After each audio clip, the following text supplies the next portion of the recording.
Hello? Hello? Hey.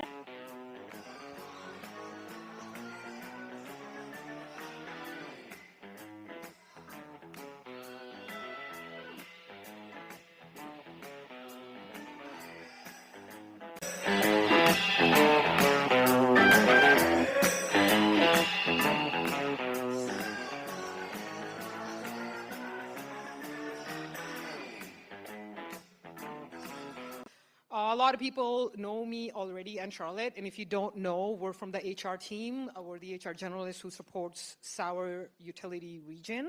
Where's us get better? So please take a few minutes to complete our survey that has been handed. There were a bunch of ladies up, handed you a clipboard with a pen. Definitely need those 2 papers to complete your annual compliance. If you fold those in and you don't have them, there's a problem. So please, when you're folding up your surveys and putting it into the envelope, make sure that there's 2 more. Remember, guys, as soon as you finish them, hold on to it. Because we're going to be going around, passing the box sideways, so you can drop in your surveys in there.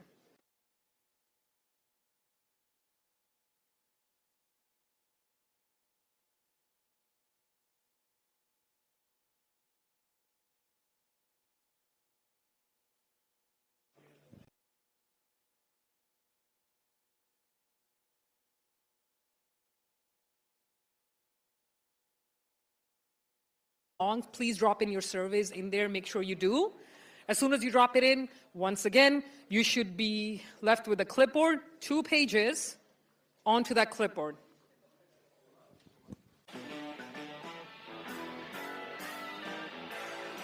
I'm definitely bringing my glasses so I can see everyone. Because they're anonymous. So as soon as you put it in, I'm going to seal the box, send it over to McLean and Company. No, you want to pass.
Has everyone dropped in their surveys into one of the boxes?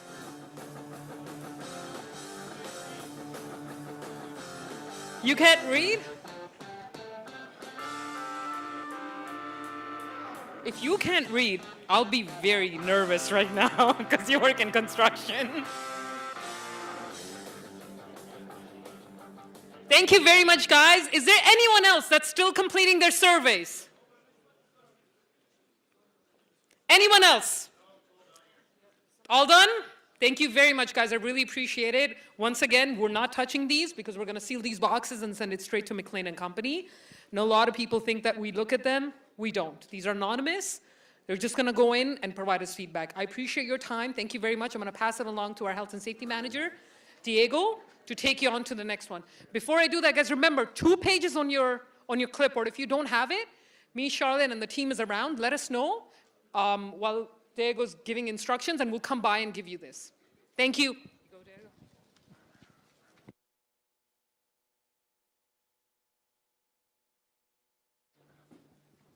I don't want to talk too loud.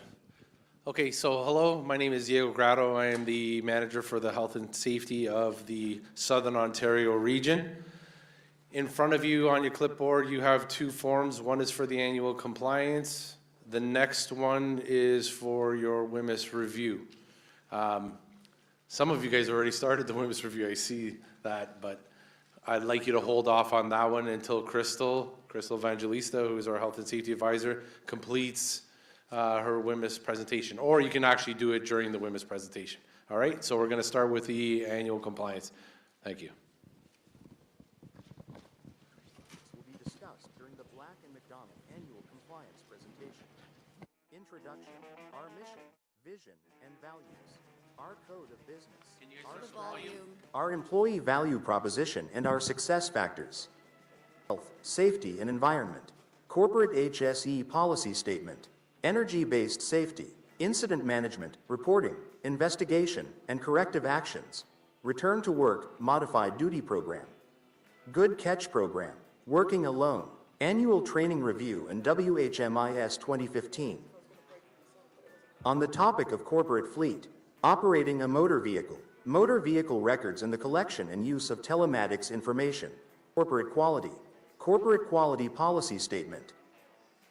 And finally, on the topic of corporate people resources, anti-harassment, workplace violence and discrimination, diversity, equity and inclusion, anti-racism, professional conduct, alcohol and drug, confidentiality, conflict of interest, information technology acceptable use, personal privacy and personal information, competition, antitrust and anti-corruption, labor exploitation, reporting and handling complaints and delegation of authority. To ensure all members of the Black&McDonald team are aware of their responsibilities, an annual review of our policies and procedures is required. All copies of related policies and documents can be found on the wire. Our mission, vision, and values. At Black&McDonald, we are on a mission to do work and build relationships that stand the test of time. We do this through a system of values that underpin how we operate. The Black&McDonald values are: live and work safely. We are committed to the well-being of all people. Do it right. We behave honestly, respectfully, and fairly while upholding Black&McDonald's standard of excellence. We are a responsible, ethical, and generous member of our community. Always improving. We better ourselves and our company through listening, learning, experiencing, and innovating. We tap our entrepreneurial spirit to adapt and grow. We leave everything better than we found it. Work for one another. We work together and seek what is best for all parties. We seek planned, profitable growth to create wealth and opportunity for our people. We share our success with our communities. Build enduring customer relationships. We deliver skilled, thoughtful, and responsive service to create satisfaction, lasting solutions, and genuine long-term partnerships. Enable people to flourish. We sustain a work culture based on respect, integrity, personal fulfillment, autonomy, and trust. We welcome and respect differences in people and ideas and deliver a sense of belonging and empowerment for everyone. We perform meaningful work and have fun doing it. We expect all members of the Black&McDonald family to uphold these values. Our code of business, Black & McDonald's purpose, values and vision are based upon the core beliefs of our founder, William John McDonald, who established this company in 1921. In August of 1991, in his 104th year, he reiterated his code of business. Do the job right regardless. Talk to the customer regularly, confirm their satisfaction. Make the price fair and reasonable. A deal is a good one only when it is good for both parties. Live up to your promises. Treat employees with respect. Complete jobs promptly. Invoice promptly, fairly, and in detail. We honor and respect these beliefs. They have stood the test of time. Our strategy. In its more than 100 years in business, Black & McDonald has grown strategically. Our strategy is underpinned by our people. We are a people-first company. Having good people in the offices and in the field are the key determinant of our success. Culture. Our culture attracts, retains, and inspires principled, high-performing people. It is our most inimitable competitive advantage. Our success factors include being safety, quality, and performance-oriented, as well as entrepreneurial and people-focused. Execution abilities. Operational excellence and consistent performance, technical skill, execution, satisfies our customers. Structure. Our decentralized organization is a critical contributor to our success and a foundational element of our culture. Centralized support systems offer functional expertise and strategic support. Safety orientation. We are very focused on protecting the well-being of our people. Our employee value proposition, the Black & McDonald Employer Value Proposition, EVP, reflects our commitments and is a key part of why employees come to Black & McDonald and why employees stay. This value proposition includes Pillar 1, one company, endless opportunities. Pillar 2, family business, family values, and finally Pillar 3, empowered people, ambitious goals. Additionally, our commitment to diversity, equity, and inclusion. We are strongly committed to advancing diversity in our company and fostering an equitable and inclusive workplace culture, thereby enabling and empowering all people to fully participate, to reach their potential, and to contribute to the success and welfare of the Black & McDonald community. Join us in building something special together. Our success factors. To achieve success at Black & McDonald, employees should focus on these 10 success factors. Customer focus. Keeps in close touch with the needs and perspectives of internal and external customers and supports with action. Maximizes business performance. Demonstrates an understanding of the key drivers of B&M business financials to maximize long-term performance. Teamwork and collaboration. Works cooperatively and collaboratively with others, and supports the success of the overall B&M team and system. Problem solving and innovation. Approaches problems in an organized manner and develops effective, innovative solutions to enhance business performance. Values and respects others. The ability to relate to and work with others in ways that draw out the positive potential of differences. Safety, quality, performance-oriented, entrepreneurial, people-focused. As part of the Black & McDonald family, you are contributing every day to the culture that drives this company forward. Let's all do our part to ensure our collective success.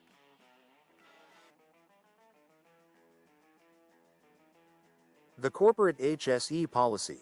Black & McDonald and its affiliated companies believe that keeping employees safe and healthy is a core value. We are committed to creating a workplace where everyone is protected from injury and illness.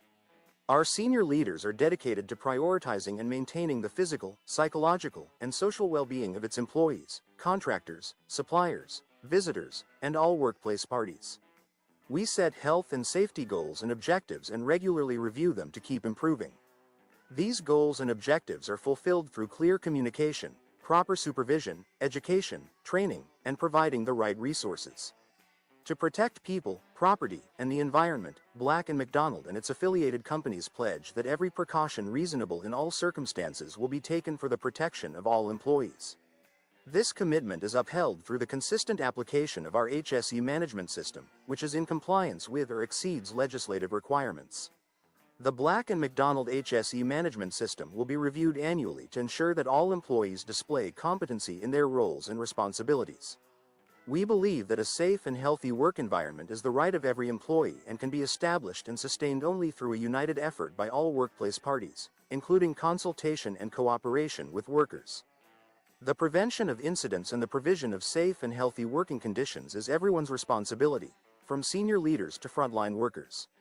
Employees at every level are expected to protect themselves and others and support joint health and safety committees in striving for excellence. Black&McDonald and its affiliated companies are committed to providing proactive leadership and support to achieve our goals. Every employee plays a vital role in implementing this policy. It is an expectation that all employees are involved in and supportive of the HSE management system and hold the protection of the environment as a core value when carrying out everyday business activities. Energy-based safety is a proactive approach to identifying and controlling sources of energy that can cause harm in the workplace. Instead of focusing only on tasks, EBS helps us assess the energy involved in those tasks, so we can better predict and prevent serious injuries and fatalities, SIFs. Common terminology: serious injury and fatality, SIF, events that could result in life-altering harm. Stuff that kills you, STKY, common high-energy hazards that would most likely cause a SIF if not controlled. Energy wheel, a visual tool to help you identify sources of energy. Energy types: gravity, falling objects, elevated work. Exposure can result in crush injuries and falls. Mechanical, moving parts, tools, vehicles. Exposure can result in cuts, entanglement and strains. Electrical, wiring, power tools, equipment. Exposure can result in shock and burns. Pressure, compressed gases, hydraulics. Exposure can result in explosions and leaks. Temperature, heat, cold, steam. Exposure can result in burns and hypothermia. Chemical, solvents, cleaning agents. Exposure can result in and respiratory issues, skin irritation. Biological, mold, bacteria, viruses. Exposure can result in illness and allergies. Radiation, UV, X-rays, lasers. Exposure can result in tissue damage and long-term exposure risks. Sound, loud machinery, alarms. Exposure can result in hearing loss and distraction. Motion, rotating equipment, vehicles. Exposure can result in impact injuries and disorientation. Direct controls, safety measures that are implemented to reduce or eliminate the risks associated with high-energy hazards. These controls must be specifically targeted to the energy source, effectively mitigate exposure to the high-energy hazard source when installed, verified and used correctly, and is effective even if there is unintentional human error. Incident management. An incident is defined as any undesired event that causes or has the potential to cause harm to people, property, the environment, or business operations. An incident also refers to an event that did not cause injury or damage, but had the potential to near miss or dangerous occurrence. This includes occupational injuries, occupational illnesses, fatalities, high-energy exposures, environmental spills, property damage, motor vehicle incidents, near misses and safety opportunities. Each event is classified to ensure appropriate response and learning. All incidents must be verbally reported to a supervisor or employer's representative and entered into e-compliance as soon as reasonably practicable. In the event of an incident that causes injury and first aid treatment is required, your manager, supervisor must ensure that a certified first aid attendant provides treatment in accordance with regional first aid standards. If external medical care is required, the worker must be provided with an early and safe return to work package. A company representative, preferably the immediate supervisor, must accompany you to the treatment center and ensure that you either return to work safely, return to your personal residence, or remain under a physician's care, whichever is most appropriate based on the circumstances. Roles and responsibilities. Workers are required to report all incidents, regardless of their severity, and participate in all follow-up activities including investigations, corrective action planning, and early and safe return to work plans, as required. Supervisors are required to follow all appropriate communications in regards to the event, conduct the investigation with the employee and witnesses, and assist in the development and oversight of corrective actions. Regional HSE will ensure that each location has current emergency contact information, contact names, phone numbers, and email addresses for all parties so that all incidents can be reported and managed within the required time frame.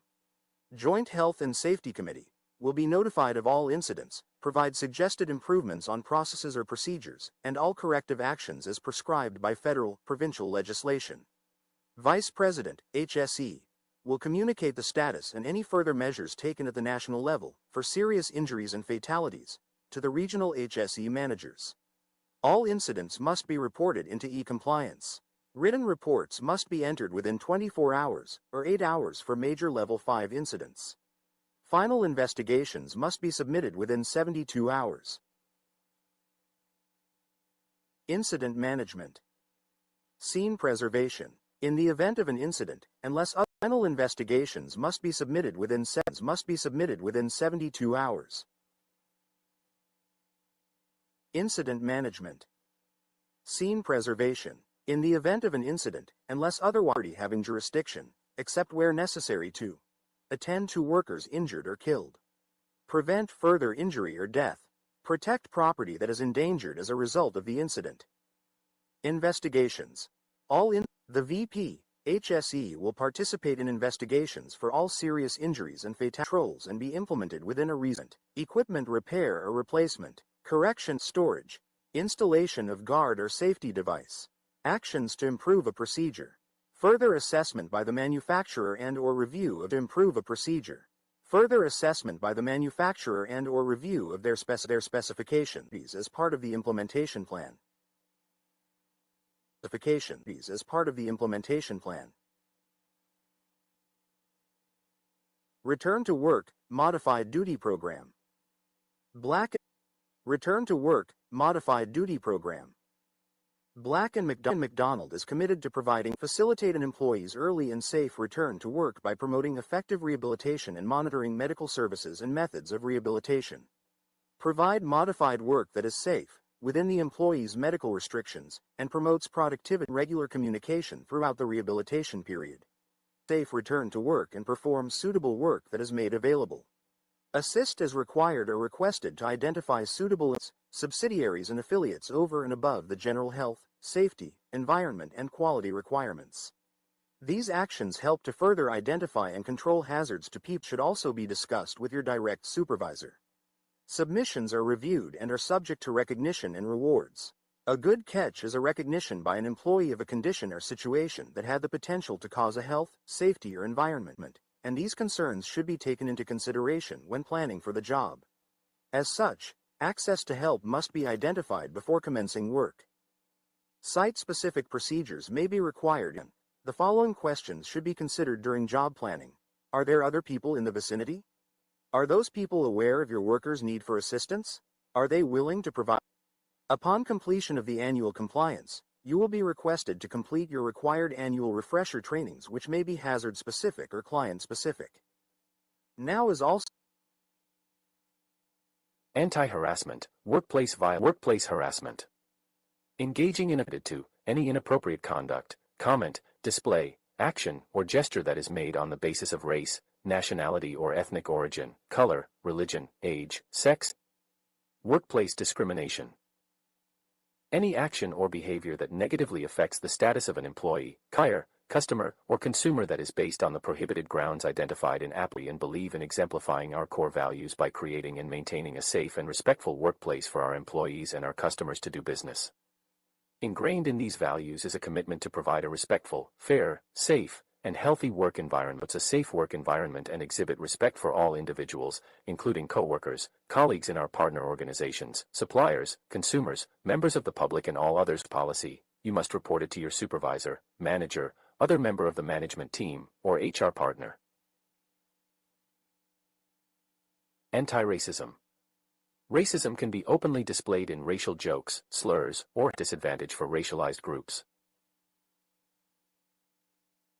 Black&McDonald is committed to anti-racism and eliminating systemic racism, racial discrimination, and harassment in the workplace. We reinforce that everyone has the right to equitably and fully participate in a workplace environment free of discrimination and harassment based on bias, bigotry, or prejudice against a race, or racialization of an individual. Diversity, equity, and inclusion, DEI. Fairness and respect have been core values of Black&McDonald since our founding in 1921. Our ongoing success continues to be people to flourish. We are committed to providing every individual with equal opportunity to meaningful work, to treating everyone fairly, and to sustaining a work environment based on mutual respect, integrity, personal fulfillment. We are strongly committed to advancing diversity in our company and fostering an equitable and inclusive workplace culture, thereby enabling and empowering all people to fully participate, to reach their potential, and to contribute to the success and welfare of the Black and McDonald community. Free from alcohol and drug policy. Black and McDonald's commitment. This includes reporting any concerns related to fitness for duty, including the use or after effects of alcohol, drugs, or medications that may impair safe work performance. All incidents. Employees are expected to use prescription and non-prescription drugs in a safe and responsible manner, such that their ability to perform their job safely and productively is not adversely affected. Workers' position, where available, and where they self-identify prior to any work-related violation of the policy, including mandatory testing requirements. Testing. You may be subject to alcohol and/or drug testing as triggered by necessary conditions or circumstances. This may include reasonable grounds, post-incident testing, pre-site access testing, client-mandated, return-to-duty testing. Where a client has a policy that exceeds Black and McDonald's alcohol and drug policy, the more stringent rules and procedures shall apply. Violation. If you fail to adhere to the expectations set out in the policy and this training, you may be subject to a variety of actions, depending on the circumstances, including corrective action, up to and including termination of your employment or contract. Legal action may also be necessary depending on the circumstances. Confidentiality. Black and McDonald recognizes that employees will have access to and/or be exposed to confidential information belonging to the company and its clients, subcontractors, agents, and employees such as personnel files, customer lists, bid documents, pricing, processes, proprietary materials, trade secrets of Black and McDonald or its partners, subcontractors, suppliers, or customers. Collectively, these are referred to as confidential information. Each individual has contractual obligations to the company, including a duty to preserve the confidentiality of information they receive in the course of performing their duties for the company. The company recognizes that in the course of performing their duties, individuals will have access to and/or be exposed to confidential information belonging to the company and its clients, subcontractors, agents, and employees. All individuals are subjected to act in accordance with this policy. They must consult with their manager/supervisor if they are uncertain whether or not they are compliant with this policy and immediately notify their manager/supervisor in the event they believe that any person inside or outside the company is inappropriately using or disclosing any confidential information. Conflict of interest. All Black and McDonald employees are expected to conduct themselves with personal integrity and demonstrate ethics, honesty, and diligence in performing their duties for the organization. Employees are required to support and advance the interest of the organization and avoid placing themselves in situations where their personal interests, actually or potentially, conflict with the interests of the company. Conflicts of interest can include receiving fees or gifts, financial interests, bribery and facilitation payments, political contributions and activities. Information technology. Black and McDonald provides users with IT resources for the purpose of conducting company business. Employees should be vigilant to protect company assets and its brand. All employees with access to company information and communication systems, whether computers or voice systems, are responsible for using them for both internal and external communication, responsibly and in line with the company's values and beliefs. Employees are responsible for treating their user profiles and information they access as confidential. While the use of email and other electronic information is very important to the business of Black and McDonald, improper use may expose the company to significant risks and liability. Acceptable use of social media.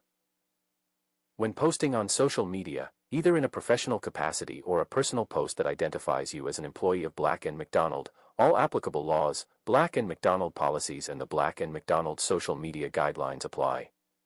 Appropriate consents and permissions must be obtained before posting any content that references Black and McDonald. For more information, refer to the Black&McDonald social media guidelines or contact the Corporate Marketing and Communications Department. Competition, antitrust and anti-corruption. Black&McDonald is committed to conducting business in accordance with the highest ethical standards and in accordance with all applicable legislation. As such, employees of the company are expected to comply with all applicable laws, rules, and regulations relating to competition, and antitrust, and anti-corruption including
complaints.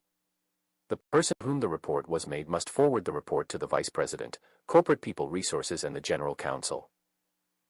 All complaints will be investigated thoroughly in a discretionary and respectful manner. Employees will normally be required to submit their allegations in writing, but such allegations will be kept confidential to the extent possible, keeping in mind Black&McDonald's obligation to conduct a full and thorough investigation and its obligation to comply with applicable law. No one may retaliate against an employee who has reported a breach or suspected a breach of this code in good faith. Allegations of retaliation will be investigated by Black&McDonald, and individuals who have been found to retaliate will be disciplined up to, and including termination of employment. Personal privacy and personal information. Black&McDonald is committed to maintaining the accuracy, confidentiality, and security of all personal information collected in relation to its personnel and will comply with the privacy legislation of each jurisdiction in which it operates. In the case of a transfer of personal information to affiliates or third-party service providers that process or store the personal information on Black&McDonald's behalf, the company requires that such affiliates and/or third parties have agreed to safeguard the personal information and use the information only for the purpose for which it has been provided. Labor exploitation. Black&McDonald is committed to comply with applicable Canadian, U.S., and international laws prohibiting forced labor and child labor. Workers and suppliers to the company are expected to comply with these laws and report any suspected breaches to these laws. Delegation of authority.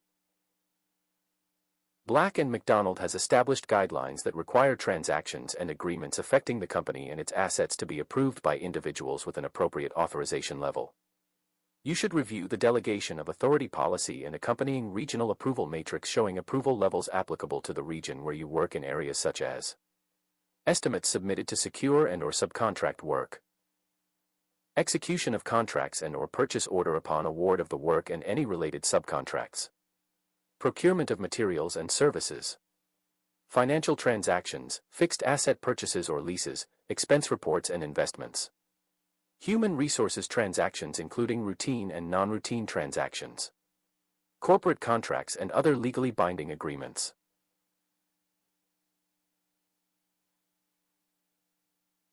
Operating a motor vehicle. For these purposes, a motor vehicle refers to any motor vehicle being operated on company business. This includes your personal vehicle in the event that you use it to travel for work, any vehicle that is provided to you by Black&McDonald to do company business, or any vehicle that is obtained using a car allowance. While on company business, you must operate a motor vehicle safely and in compliance with good business practices and all applicable legislation. This includes, but is not limited to, the provincial and state highway traffic acts and applicable provincial vehicle safety codes. These are the minimum acceptable standards, and Black&McDonald will take all reasonable and practical steps to ensure the safe operation of a motor vehicle for the protection of our employees, property, and the public. Personal use of a company vehicle. If Black&McDonald has provided you with a vehicle in order for you to perform your employment duties, in some circumstances, the company-provided vehicle is used for a purpose other than business. As an employee provided with a company vehicle, any personal use of the vehicle is considered a taxable benefit to you. Depending on the vehicle type, there are specific responsibilities and requirements to ensure compliance with Canada Revenue Agency guidelines related to the personal use of the company vehicle. Motor vehicle records. If you drive a company vehicle or you receive a car allowance, the company will require access to your motor vehicle record, MVR. Evaluating motor vehicle records is a proven method of reducing our risk by ensuring drivers are operating vehicles safely and within the rules of the road. Upon hire, and annually thereafter, the company will obtain and review MVRs for all drivers.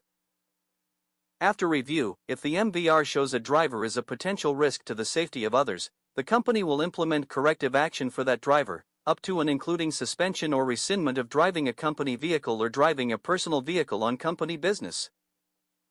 If you drive a company vehicle or receive a car allowance, you are required to inform your supervisor immediately of any changes to your MVR, such as convictions, administrative suspensions, or a medical condition that would impact one's ability to drive safely.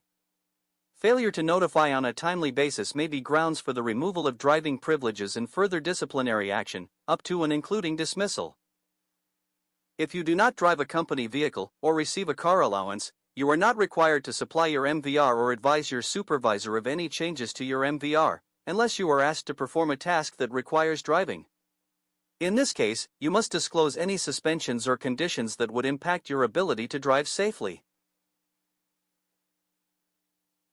The collection and use of telematics information.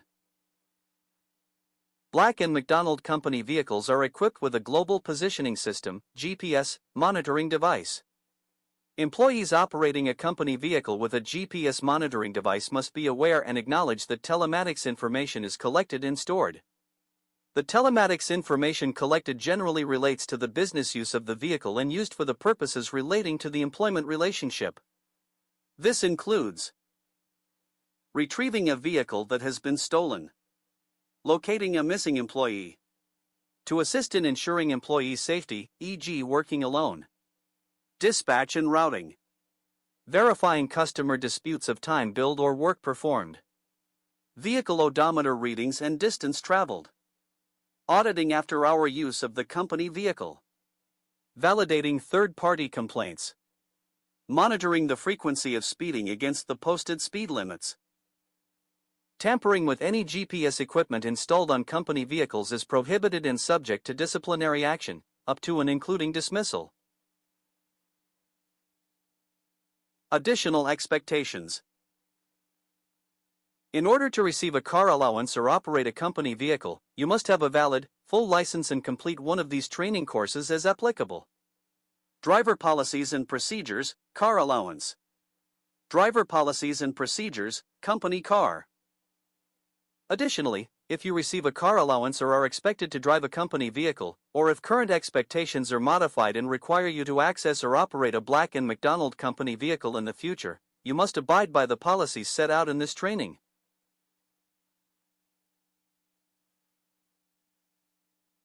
Corporate Quality Policy. Black&McDonald Limited recognizes that outstanding service and product quality are essential for our continued success. We are guided by our founder W.J. McDonald's philosophy to do things right and deliver lasting value. With more than 100 years in business, quality remains at the core of everything we do. As an integrated multi-trade service provider that safely delivers high-quality construction, facilities management, and technical solutions, Black&McDonald's policy is to provide our clients with products and services which fully meet their specified requirements and expectations while complying with all relevant regulations, codes, and standards. Our corporate quality framework integrates quality into every aspect of our operations. This quality policy is implemented by communicating the quality policy to all employees and posting it in our offices.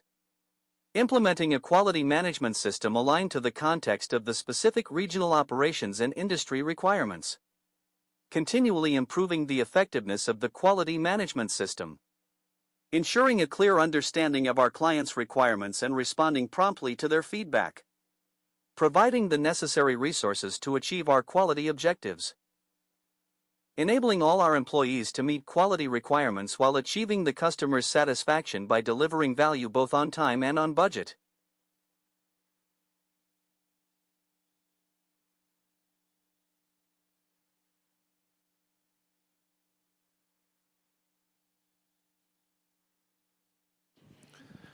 Okay, so please sign that form that you had attached to your clipboard. Make sure you put all your personal information on the front. You sign off on the bottom.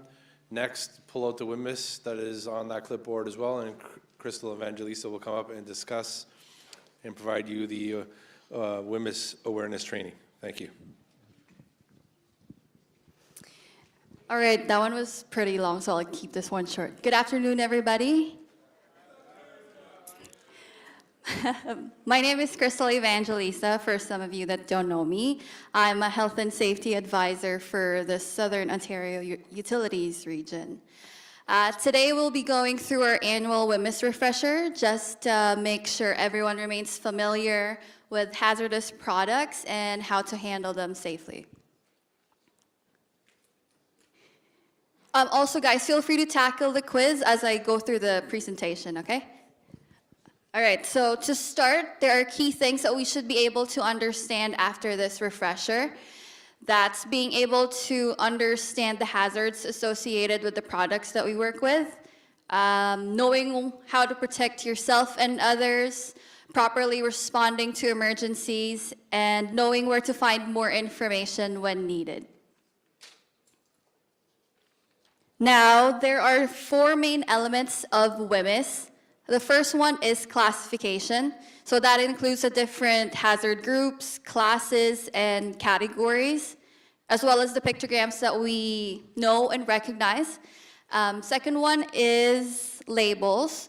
Labels essentially provide a quick snapshot of a product's main hazards and some precautionary measures.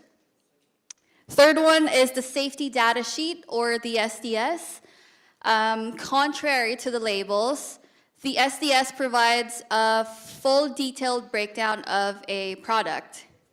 And then lastly, last element is training. Just like this refresher, training is important to ensure that everyone understands how to use and find WMIS information. There are 2 main hazard groups in WMIS. That's the physical hazards group and the health hazards group. The physical hazards group is based on products' chemical or physical properties. So that's things like flammability, reactivity, or even pressure. And the second hazard group is the health hazards group. So for this one, this is based on how a hazardous product can affect our health. So that's things like causing cancer, acute toxicity, or respiratory sensitization. So those 2 main hazard groups are then further divided into more hazard classes and hazard categories. Again, hazardous products are classified by the types of hazards they present. It's important to note that it is the responsibility of the supplier to properly classify. So, based on the previous slide, let's take, for example, flammable liquids. Flammable liquids would belong to the physical hazards group, and they will be under the flammable liquids class. And then they are further divided into multiple categories, with category 1 being the most dangerous down to category 4. So for these classifications, we don't expect you to have them memorized whatsoever. Really, the main thing is understand.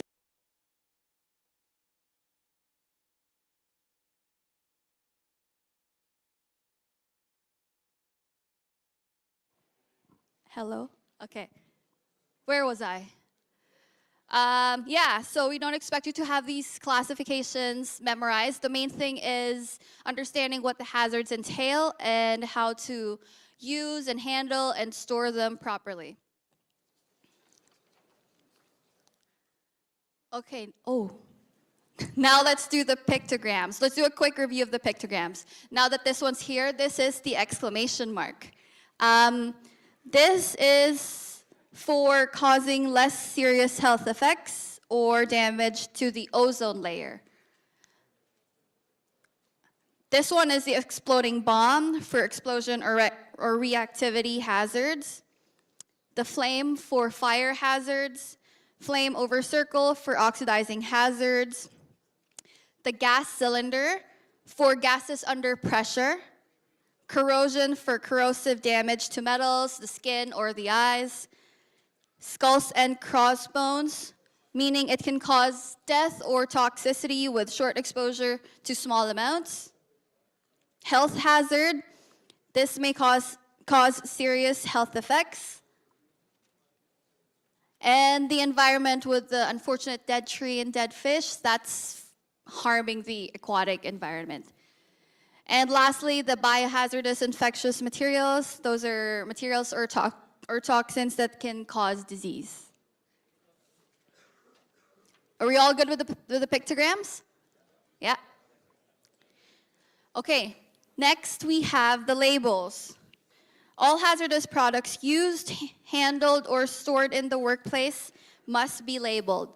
Labels provide information on the identities of the products, the associated hazards, and required precautions. Essentially, the labels are kind of like the first alert to the user when you're using a product.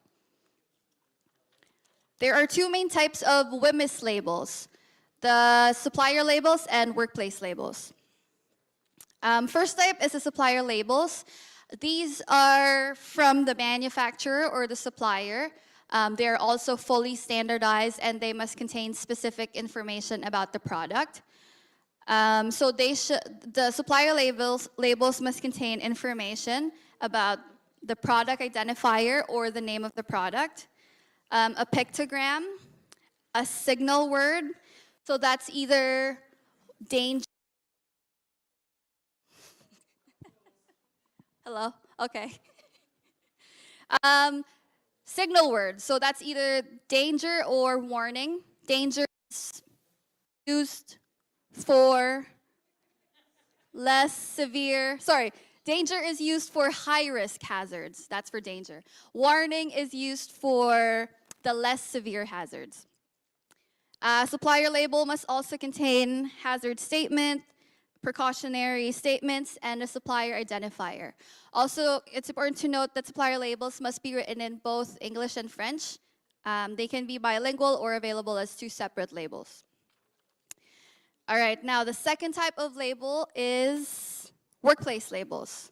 Workplace labels must be used whenever a hazardous product is used or produced on site, or whenever a hazardous product is transferred to another container, or if the original supplier label is damaged or missing.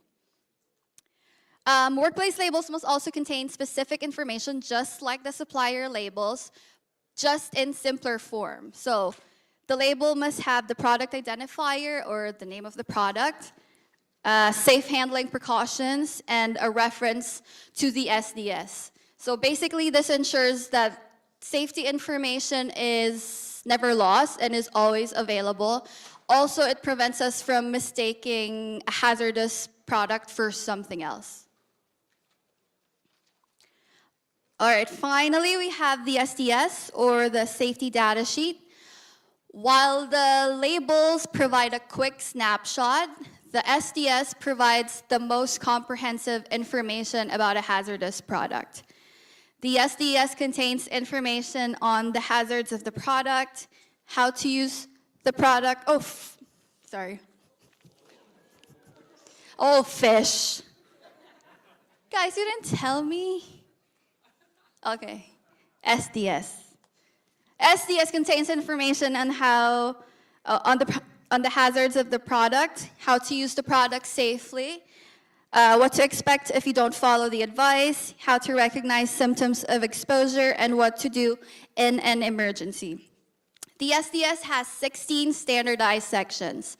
The sections we usually refer to when we're looking at the SDS are the first aid measures section, the accidental release measures section, the handling and storage section, and the required PPE section. Now, the SDS is required to be readily available on site at all times to all workers.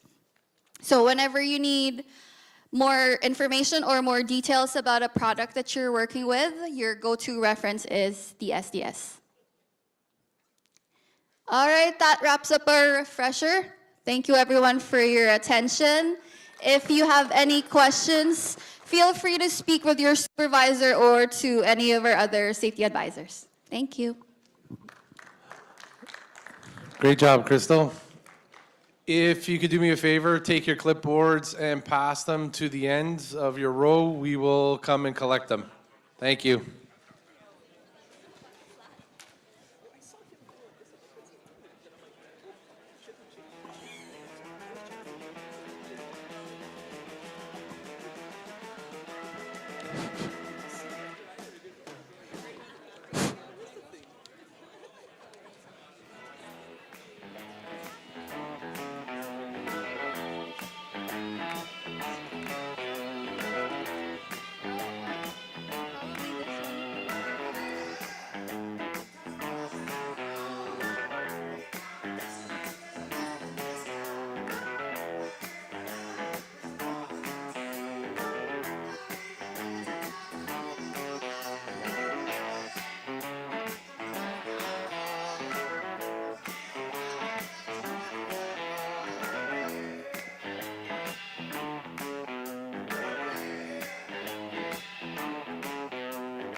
Can everyone hear me? Everyone hear me? Can everyone in the back, could you take your seats? We're going to get started. We're running a little behind.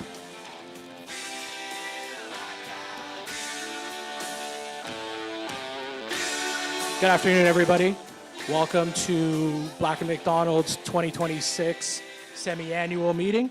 My name is Jonathan DeBartolo. I'll be the host for you guys tonight, or this afternoon. For those who don't know me, I'm the division manager for 4214 Traffic ITS Group and Velocity Innovations 4217. Very excited to show you what my team members have been doing over the past year or so, and great to see everybody here. Some quick notes: cell phones, if you could turn your cell phones off, please, during the presentations, that'd be great. Everybody received an accident guide or should have received accident guide when they're coming in. If they didn't, please go see Deb at the back.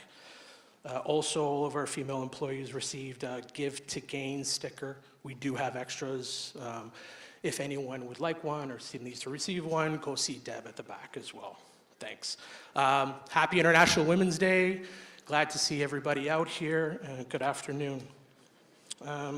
Like we do with all of our safety meetings, we start with a safety moment. So I'd like to call Diego up for our safety moment.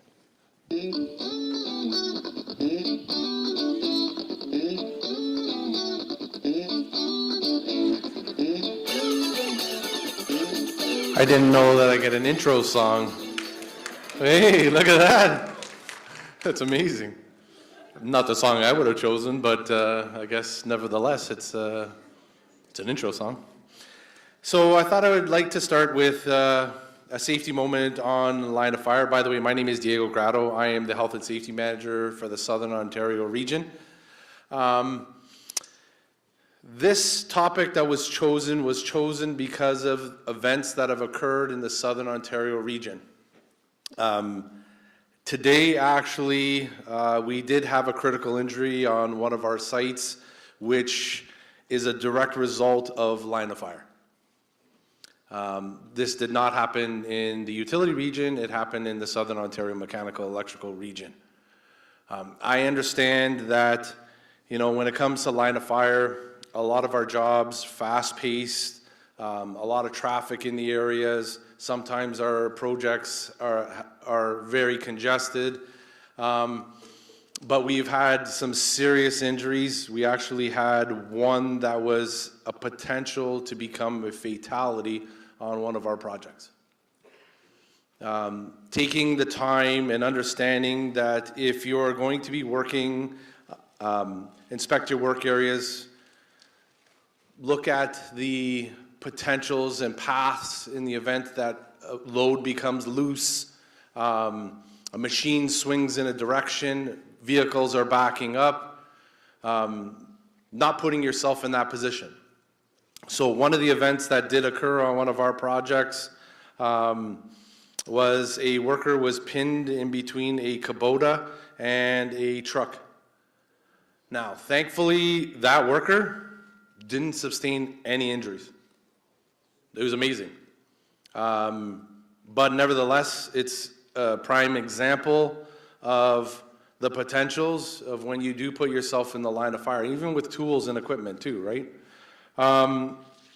The second one, which is a critical injury, was a broken fibula, a tibia actually, where a load that was unsecured, a 20-foot length unistrut pieces, double-walled, weighing about 900 pounds, slipped off the forks, fell, and the worker tried to, I guess, hold it back. And it crushed his leg. The one that we had today is similar. A worker who decided that at that time a valve was falling off of a push cart and he tried to catch it and it crushed his hand. It's not worth it at this point. If a piece of material is going to fall, just let it fall. Do not put yourself in a position where you're in that path of that piece of equipment. Always look to make sure that if something does go wrong, you have a clear path to get out of the way. So, in saying that, you know, it's a matter of making sure that everybody in this room goes home safely and to your families. And the most important part is to ensure that that does happen, right? Pieces of equipment can be fixed, material can be repurchased, but you can't. So, thank you very much, and I'll pass it back off to Jonathan. Thank you.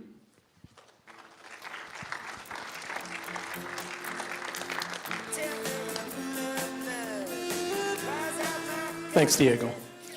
Yeah, guys, if, you know, we all have loved ones we want to go home to. What's the reason we're here? We're here for our families. So if you see something, say something, okay?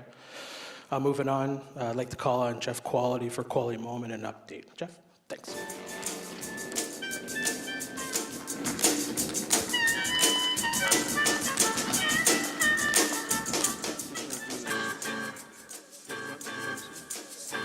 Who's going to do this?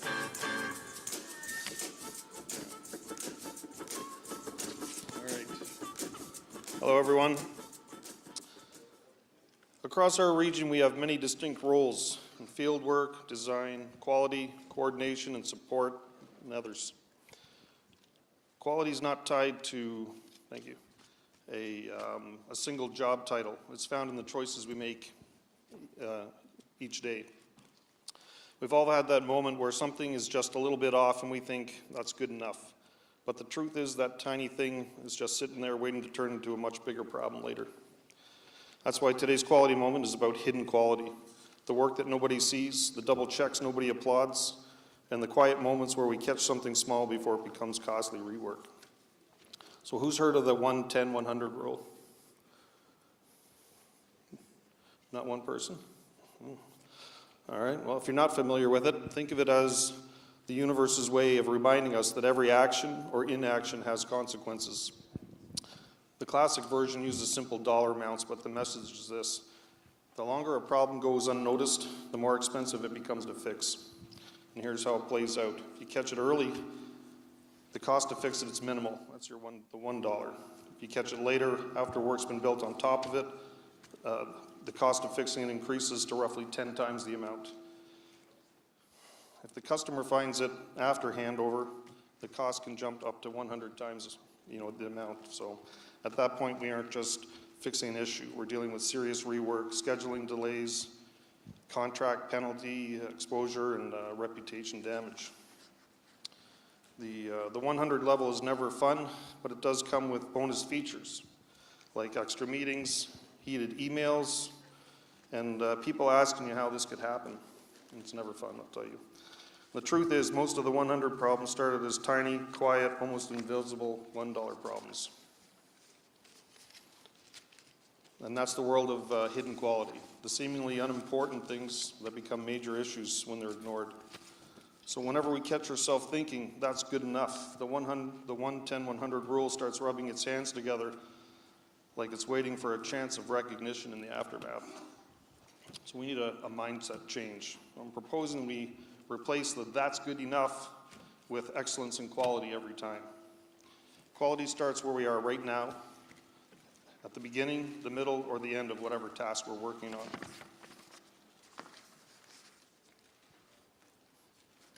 There's a few ways we can strengthen that hidden quality in our daily routines. We can take a small pause before we start a task. A moment of clarity now can prevent hours of panic later. When you catch yourself thinking that's good enough, ask yourself, do I mean it's actually good enough, or do I mean it's good enough because I want to move on or I have to move on? And if it's the latter, you may have found that $1 problem pretending to be harmless. So trust your instincts. If something looks weird, sounds weird, or feels weird, then take another look at it. Most of our best catches come from that little voice that says to wait a minute. Treat your part of the work as if you are the final inspector, even when you know someone else will end up looking at it.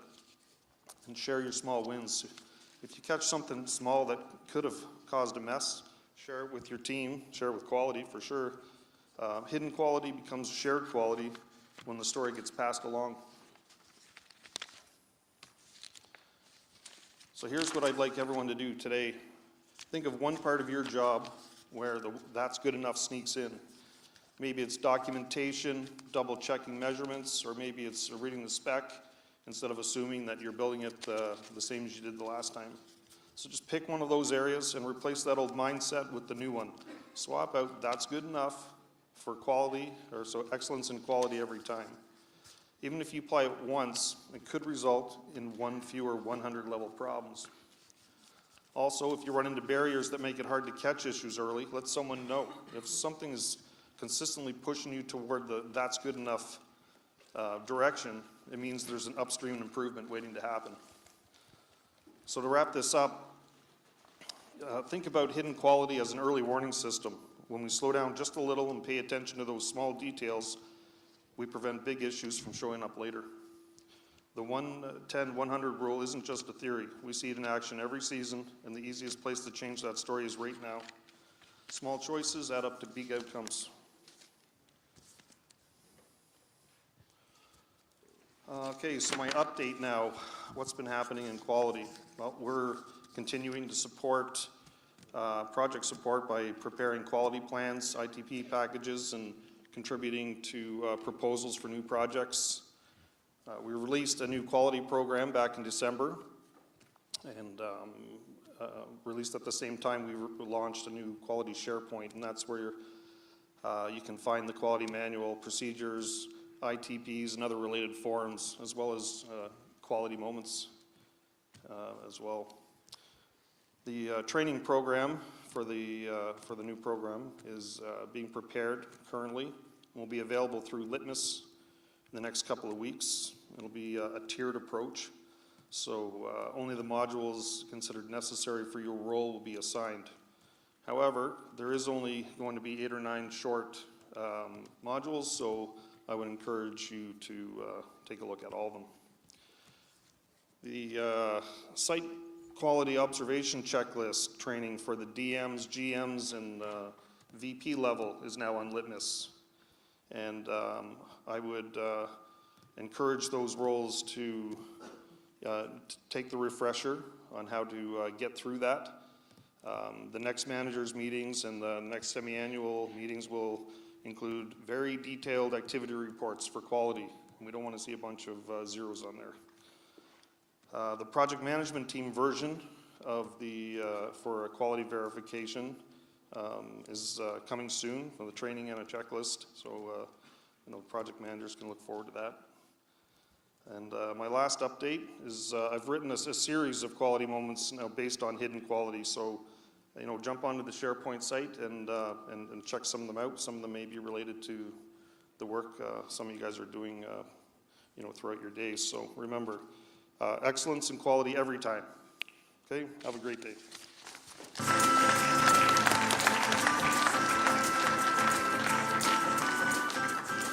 Thanks, Jeff. Yeah, guys, just, quality is so important in all of our lives, both personal and at work. And if you take an extra moment or two, can you think about how you could save yourself the trouble moving forward? So anyways, moving on to Diego with our health and safety update.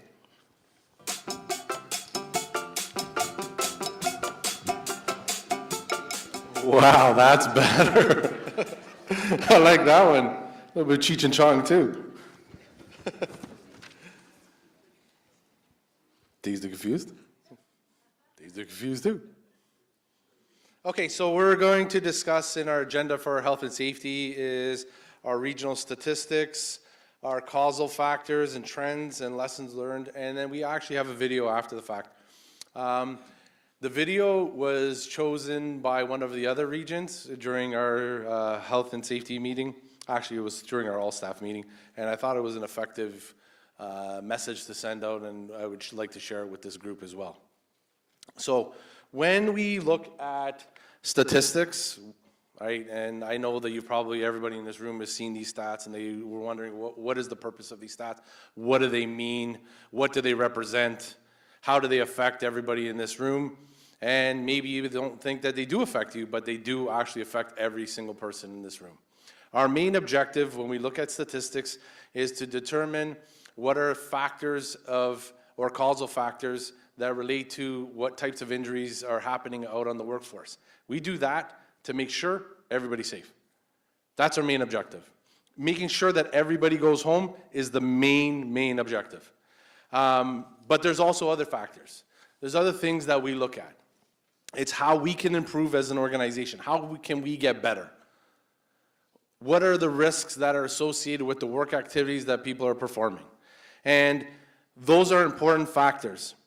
In looking at that, I was having a discussion earlier, and we were talking about, okay, so when we look at statistics, how can we relate the fact that we use that in our bidding processes too? So when clients provide bid packages to this region, they look at what are our stats. And the best example I can give you is this. If you were going to take a ride in an Uber, and that Uber driver had been in 10 accidents, you probably wouldn't get in the car with them. Is that safe to say? Absolutely. So if we look at this group as a whole, if the injuries, whether or not they're lost time injuries, whether or not they're critical injuries, whatever type of injury that we're having, they may not want to do work with us. So it affects everybody in this room as well.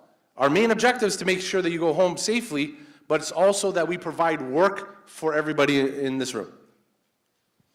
So stats are very important. They tell a story of what is happening within this region. Guess what? The story for this quarter is not looking very good. Hey, when you look at statistics, okay, we're looking at numbers. So we look at the number of hours that we worked, okay, divided by the amount of injuries multiplied by 200,000. That 200,000 represents 100 workers working a minimum of 2,000 hours a year. So when I go to the next slide and you take a look at the numbers and you say, okay, what do these numbers represent? They represent the amount of injuries that we're having in this group. So if you take a look at this, if we look at 2026, we worked, and that's from November. So our fiscal year starts in November. It doesn't start in January. We've worked 390,558 hours. We had 4 modified duty events. 3 of them are critical injuries. Now, when we look at the total recordable incident rate, remember I said how many people are getting injured out of 100 over the course of a year? 2 of your coworkers are getting injured. That's what that represents. Based on the amount of hours we worked, divided by the injuries, multiplied by that 200,000. 2 of them are going to have an event. That's what that's saying. Now you factor in the first aids as well, okay? And we've had 5 first aids. That means that someone that's sitting beside you, 5 out of 100, pretty much if we round it up, is going to have some form of event. 5 out of 100. At the end of the day, we would like that to be 0. But our target is 1 on the total recordable incident rate, 1 event, and then our total incident rate is a 3.6. That's our targets, right? But we would like to see it 0. We are trending pretty high. As a whole, last year, okay, at this time, our rate was 1.21. So as you can see, we're at 2.5, and we're slightly lower on the total recordable incident rate. And the reason for that is, or total incident rate, is because I think the way we're looking at it, those first aids are now becoming medical aids from last year to this year. So as a company as a whole, on the bottom right there, you can see we're working a lot of hours. 4,598,662 with 2 lost time injuries. This is a company as a whole. 10 modified duties, 13 medical aids. Our total recordable incident rate is 1.90. You add in 45 first aids, and we have a total incident rate of 3.04. So a lot of hours. Obviously, the more hours we work, the less our rate is going to be. So if we take a look at where those incidents are occurring, actually, I think I missed a slide. It jumped past the slide. Now we're looking at vehicle incidents. If we take a look at our vehicle incidents, this is another area where we are trending high, and we are going to have a discussion in our safety topic, and Adam will be coming up to discuss fleet.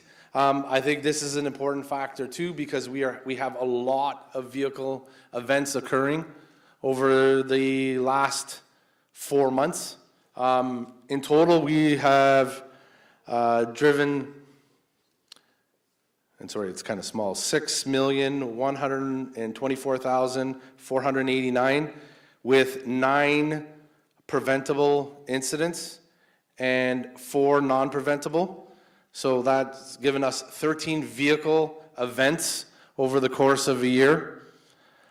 This is something I think we need to improve on. I know that there's extreme or extenuating circumstances that you have no control over when you guys are on the road. You guys are on the road a lot, right? Traveling from site to sites, but just taking your time, right? Not following too closely. Weather conditions, everything plays a factor. Just take your time, right? So when we look at,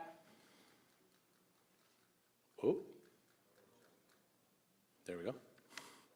When we look at causal factors, when we look at the different types of injuries, whether or not it's broken ankles, broken arm, eye injuries, whether or not it's muscle strains, these are all things that are happening within this group. What are the contributing factors? What are some of the things that are leading to it? Take a look at the line of fire ones, right? We are having multiple events where people are being placed into the line of fire, okay? Whether or not a cover falls and hits you in the arm and breaks your arm, which is requiring surgery. These are all things that, we look at as causal factors, and when we're looking at lessons learned and all the things that have occurred, these all do play factors. Taking the time, doing your pre-job hazard inspections, doing equipment inspections, inspecting your work area to make sure that the area is clear for you to be able to do your job effectively. Okay, these are things that are contributing factors in these events, and just taking your time.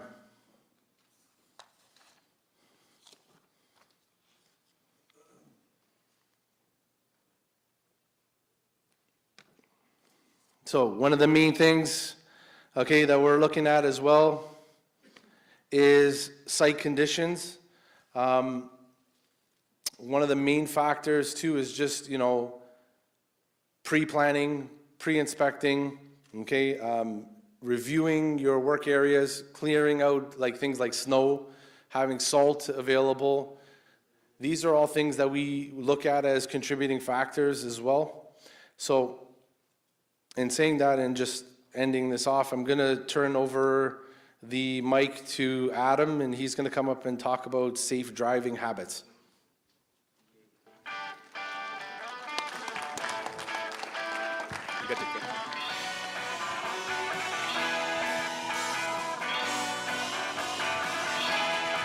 All right, thank you, Diego. Good afternoon, everyone. These following slides will be repetitive for some, because some of you have heard me mention this a few times in the field, so I apologize. All right, so some safe driving habits that we would like to, push on to the fleet and reinforce is being alert when we're behind the wheel. One of them is scanning the road 12 to 15 seconds ahead of you, which means not looking directly at the vehicle in front of you, but looking approximately 3, 4, 5 vehicles down the road, especially in the 401, and trying to anticipate potential hazards before we're slamming the brakes and careening into the rear of the vehicle in front of us.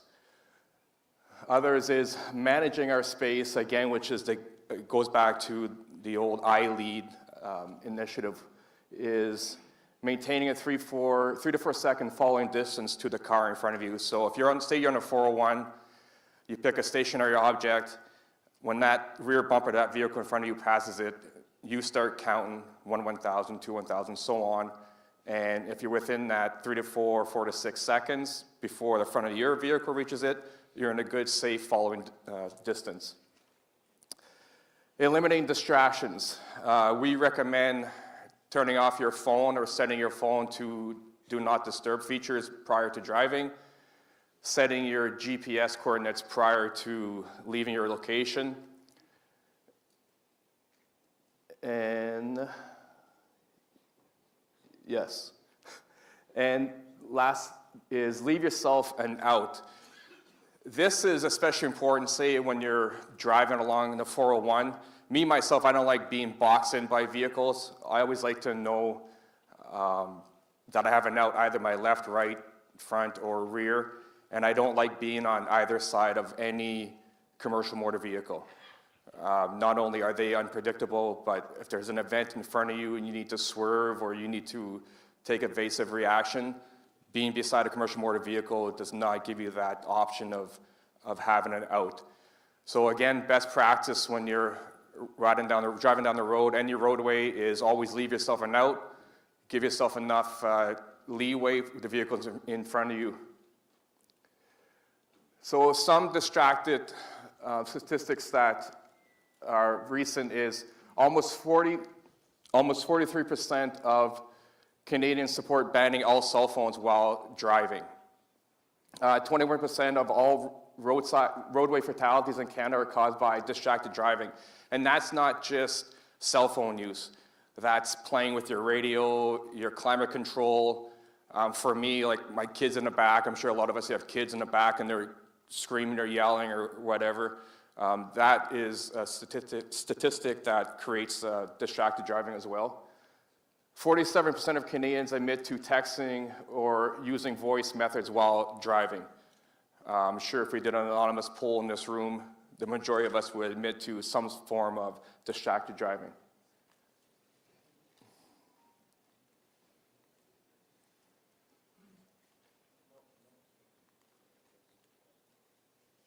All right. So these are just some reminders, again, guys, that I know some of you have heard me mention this. So CVOR vehicles.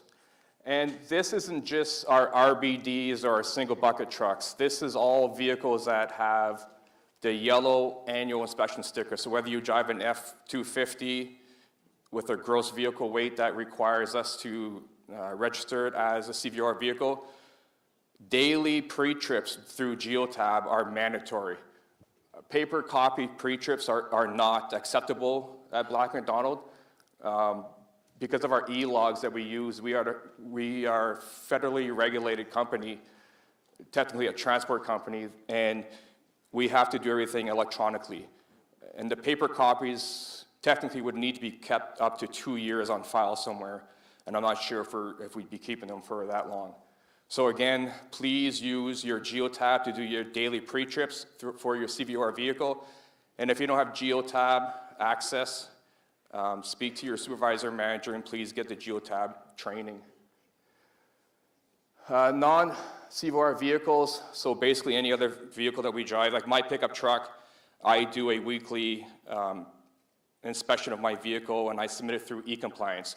There's two options. There's the daily 360 or there's the weekly non-DOT vehicles. Again, in the policies and stuff that we all sign, we mention that we will be doing this. Please, it's to your benefit if you do it, so if there's an event or an issue, you can say, well, my vehicle was fine prior, and so on. Some of the key reminders for commercial motor vehicle drivers: maximum allowable time that we're allowed to drive in any 24-hour period is 13 hours, and the maximum allowable time on duty is 14 hours. That includes driving and standing. So if we're on site somewhere and say we're just shoveling or we're operating an excavator, that all on-duty time counts towards your driving time and your 14 hours time. We need to have 10 hours of off-duty time in a 24-hour period. 8 of those hours need to be consecutive. Again, I know this is repetitive. I've mentioned to a lot of us in the field before. Some other things to consider is I've noticed in my site inspections when we're hauling poles on pole trailers, because it's got no front-end structure, such as like a headboard, certain tie downs are required. So within the first 3.04 meters, which is approximately 10 feet, we're required to have 2 tie downs in the first 10 feet and 3.04 meters for every length of pole or whatever we're hauling thereafter. And at the end, if it's less than 10 feet, we need to put on 1 final tie down. All right? Some of the other things, some of the other things that we're seeing in the field, because we're having, like Diego mentioned, some collisions. A lot of them are thankfully not at fault, but whether they're at fault or not at fault, every collision has to be reported to Element, and every repair, minor, no matter how minor they are, need to be sent in for repair as well. So please remember to always contact Element, because when safety investigation does their portion, we have to enter the Element number. And again, I've mentioned this, and I know John and I have talked about it before, and everyone, it's really improved quite a bit, because a lot of guys weren't aware before of the procedure, but again, it's great, it's getting a lot better. These are just reminders. Thank you.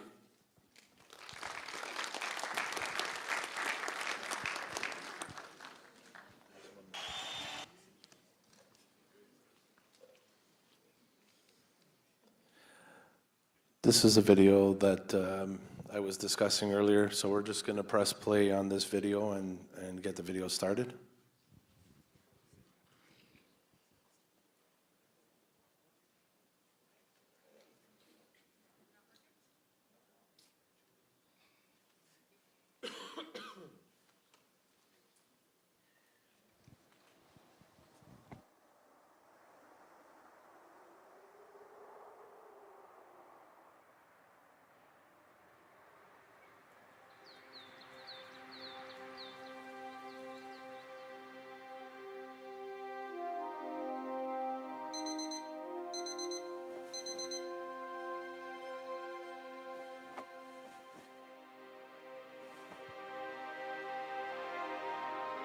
I woke up that morning, said goodbye to Laurel, opened up our son's room and checked in on our 2-year-old. He was sound asleep,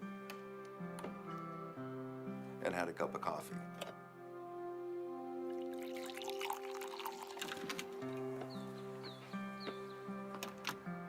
So I jumped in the truck and drove to Everett, Washington.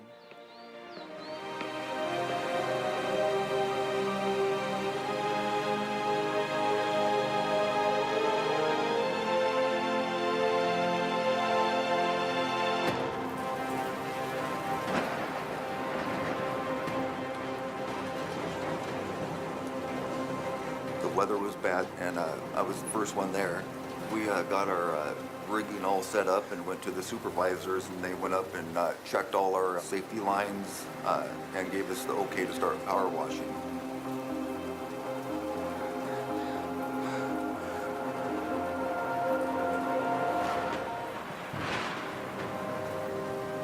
Towards the end of the day, we got to a location of 30 feet. So it was my idea to say, hey, let's pick it up and set it on the inside of the handrail. I was tied off at the time. I unhooked my lanyard, hooked it back to myself, and my coworker put his hands up and said no.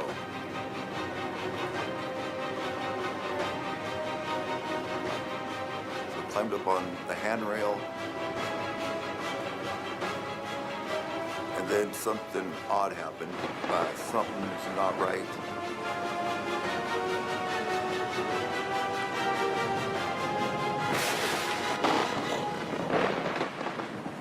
thrown back about 10 feet and down 30 feet. The hard hat came off, safety glasses came off, and I'm still almost in a panic. And at that point, I was completely lost. I didn't know which way was up. And I landed on the back of my head first.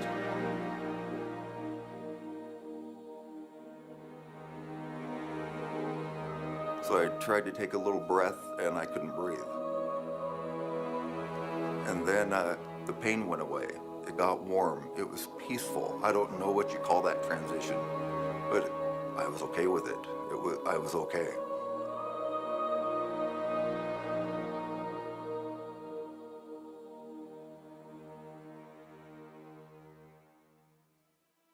And then while I was in that transition, I felt somebody touch me, and a tiny, tiny breath finally came.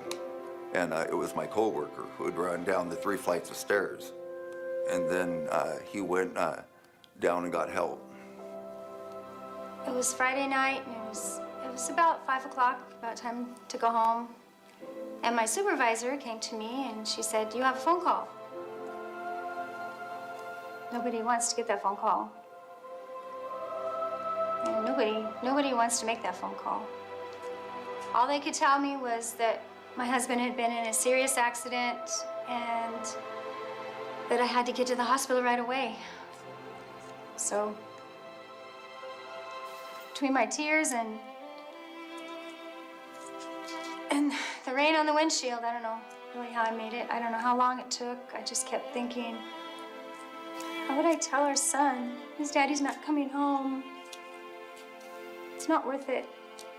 You don't understand how many people are affected and how deeply they're affected when you have an accident. Just being unsafe is just selfish. And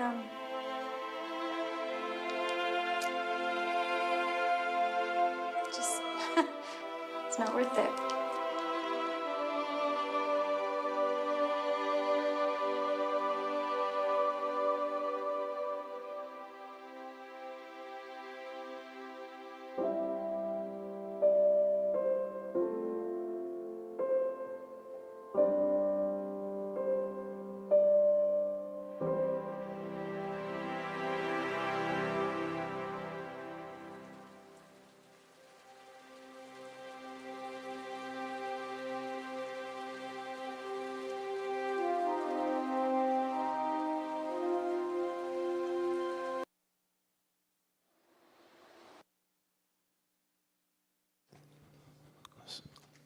I think this was a very impactful story, but it's a reality. It only takes mere seconds for something to go extremely wrong. It can be life-altering, it can be life-changing, it can affect your families, it can affect your coworkers. The safety department will be participating in what is called the Steps for Life. It's a 5K walk. It will be on May the 2nd in Port Credit in Mississauga. It's to raise money for injured workers and their families.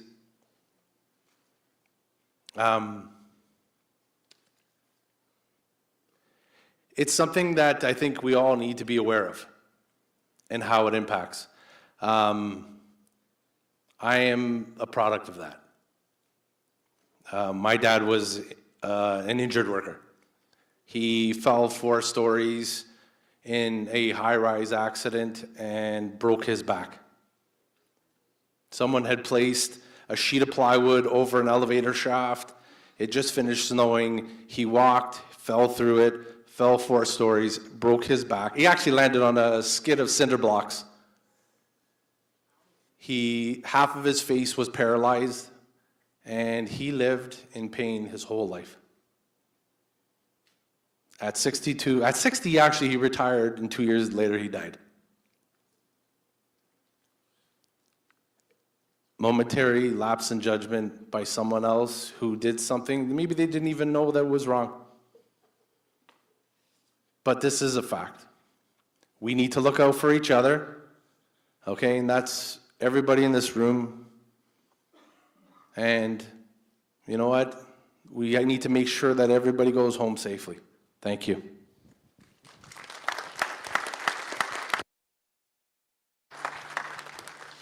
Thanks, Diego.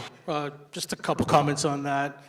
Complacency, guys. You know, a couple years ago was our young workers who were getting injured. We're starting to see our 15, 20-year-old vets.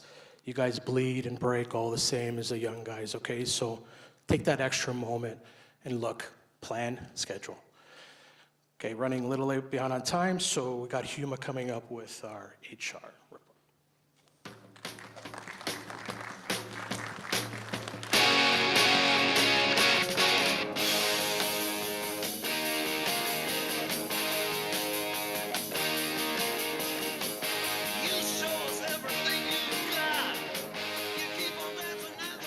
Thank you very much. I'm gonna keep it short, really emotional. That story, holding my tears back, people go through it, and it's not easy.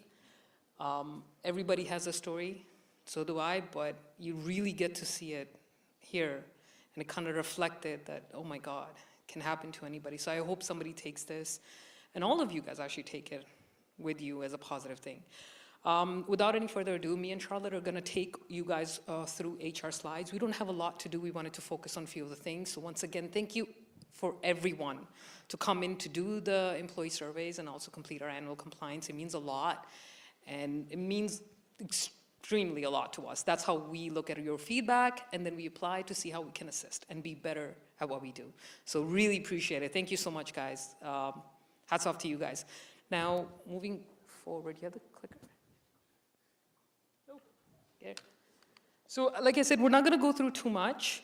I have my partner, Charlotte, here as well. We're going to do a little bit of change. So normally we say everybody's names and we ask them to come down when we do service awards. This year, when we go through service award, we're just going to go through the name. You hear your name, please come down. We'll take a quick picture.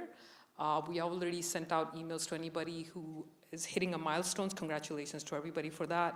If we did miss anything, please let us know. We'd like to rectify that right away, and apologies in advance. So thank you for doing this. One thing on this I wanted to say, there's a lot of staff that will be getting an online link as well. So anybody that's on the trade side that has completed their service, thank you for that. Anybody that's our full-time employees that are not trade will be receiving a link in April, so please look out for that email. We do encourage you to complete it as soon as possible. It's really important to get your feedback. And if any of you guys have any questions, you can reach out to the HR team at Pullman, and we'll be able to provide our support. First step, I'm going to say a few things. We bring this slide every single time we do. You guys have probably seen this slide multiple times. Cannot stress how important it is for our mental health. And this is part of our health and safety as well. There is an event that always happens for mental health. You guys probably see coming in courses. I encourage you, if you have not done it, please complete it. They're really important.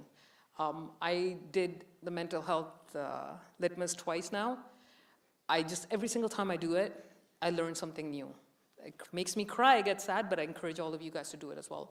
I cannot stress how important this is. You don't see, mental health doesn't physically be on your face, but you see anything, say something, help each other out. We have signs all over our offices, our websites. Please encourage you guys to utilize these. And if you have any questions, do not hesitate to reach out to any of us. Might not be able to advise you, but at least we can guide you. We want to help out as much as possible. So this is available on our wire, in our litmus, on our bamboo as well. When you go in, there's a link available to click on it, and you can get endless amount of information that you need. And again, if you're struggling, you guys know where we are. Moving forward, any question and answer before I move on to the service awards? Okay. So for our service awards, I'm not good at saying the names, so I'm gonna have Charlotte help me out a little bit. So as we mentioned, we're gonna go through the names. You hear your name, please come down here. We're gonna just run them down because we're trying to speed this up, so apologies on the rush. Okay, so we've got some 5 years service awards to hand out. If Andrew's in the room, David, Andrew, Kirsty and Robert, if you could all come down.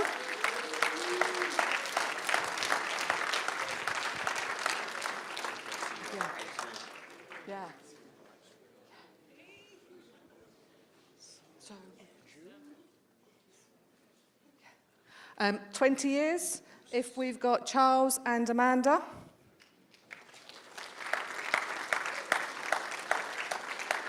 And an amazing achievement, 25 years, Mike Clark. Or is it Clarky?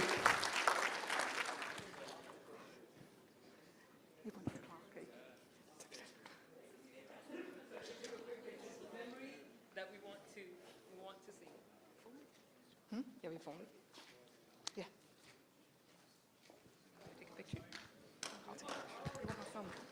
This is yours, right?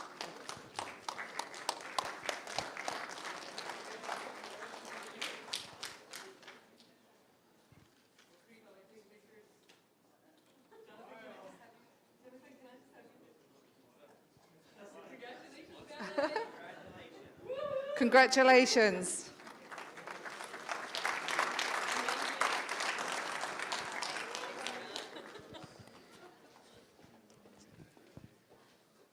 Thank you very much for everyone to come in here and be part of this milestones. Last but not least, I do want to say thank you to everyone. So any single person that has recently started with us, can I have you guys just stand up, please? Anyone that's new within our company, please stand up. Woohoo! Guys, welcome to the Black&McDonald family. Happy to have you guys here and can't wait to work with you. Thank you very much. That's it for AHR. We're going to pass it back to Jonathan. Thanks, John. Thanks, Uma. I've been to a bunch of these, and I still can't believe it. 25 years, Mike. That's awesome. 20 years, Amanda. That's amazing. Moving on to our divisional updates, I'd like to call our project manager for Traffic ITS Group, Anto George.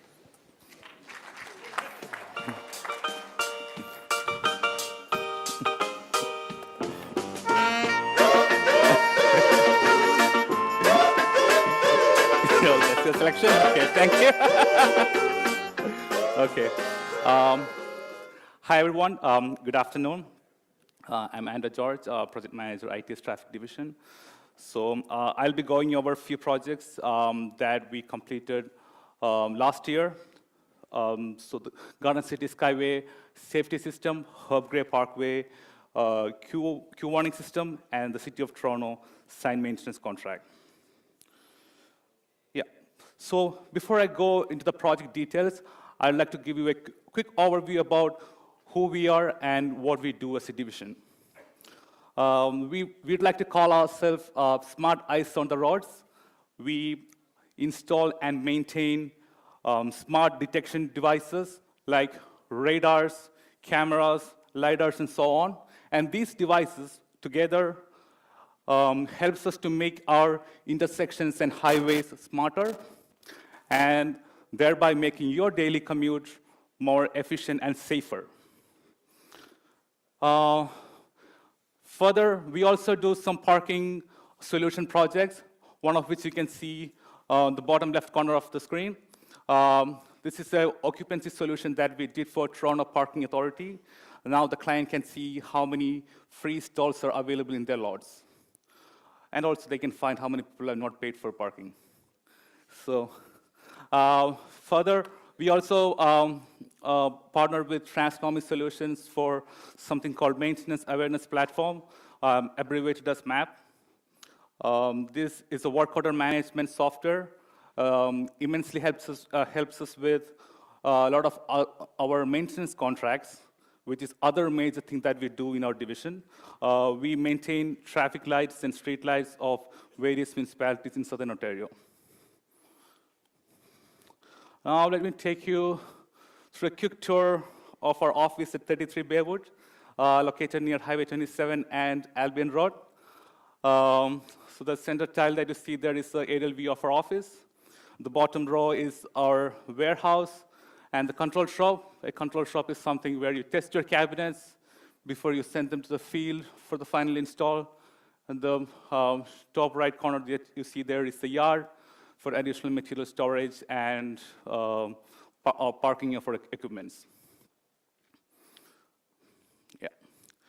So the first project I'll be talking about is the City of Toronto Traffic Sign Maintenance and Vision Zero program. This contract, it values to $6.3 million. And the basic scope is to maintain all the traffic signs in the city of Toronto. And that's the second time in a row that we won this contract.